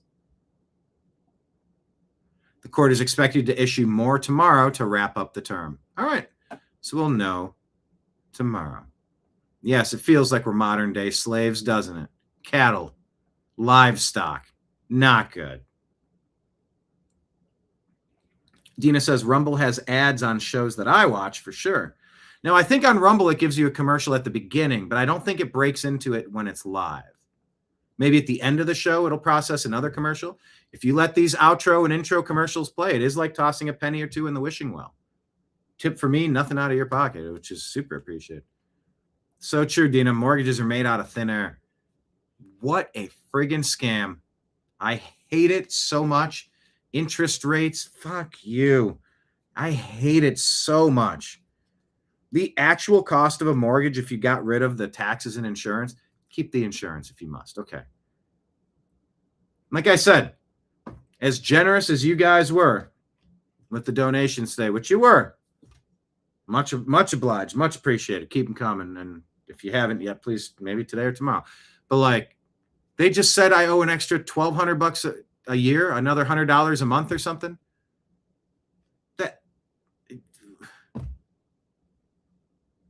Why are we allowing this? When you buy a home, it should lock in your taxes. Yeah, but what about? No, what about? Just stop. American Revolution was fought over what, a 3% T tax? My God, have we lost our way. But every day we gather here, dearly beloved, we're gathered here today to hang out in the bar, have a good time, talk about all the stories in the news. I appreciate you all for being here. Hit the thumbs up button, share this show with a friend. And by the way, it would be cool for you to occasionally go on YouTube or Rumble, click on a previous show, and drop some random comments. It shows the algorithm some energy in the comments thread. I don't know how it all works, but I know we got to try some new techniques because we need to have some parabolic growth here. Oh my gosh, you see Brian made the hand gesture. No, I said parabolic growth. His hand was up like Elon's and like that guy from the 30s. Shut up. We just need to start telling stupid people to shut up. I don't think we tell stupid people to shut up enough. David says we let the criminals take over and then they recruit more criminals. Exactly. All right. This was a fun show. I had a lot to get to. I hope you had a fun time. Did you all enjoy yourselves today? Did I get to enough news? I feel like I left 30 stories on the table. You don't know what I didn't share, but there's a whole bunch more to get to. Hey, it's 3:33. Make a wish. I wish for this show to become all the best versions of what I already see happening in my mind's eye. The show I've always wanted, the team that I've always wanted, the revenue income, the residuals, the ability to create jobs, the ability to move the needle politically. Yeah, that's my 333 wish. How about it? Yeah, sounds good to me. All right, everybody, thank you so much for being here. Signing out on behalf of everybody out there in the TNAM universe. I appreciate you. I love you. And we will talk to you again soon. Take care, everybody.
Your guide to the truth. TheNewAmericanMedia.com.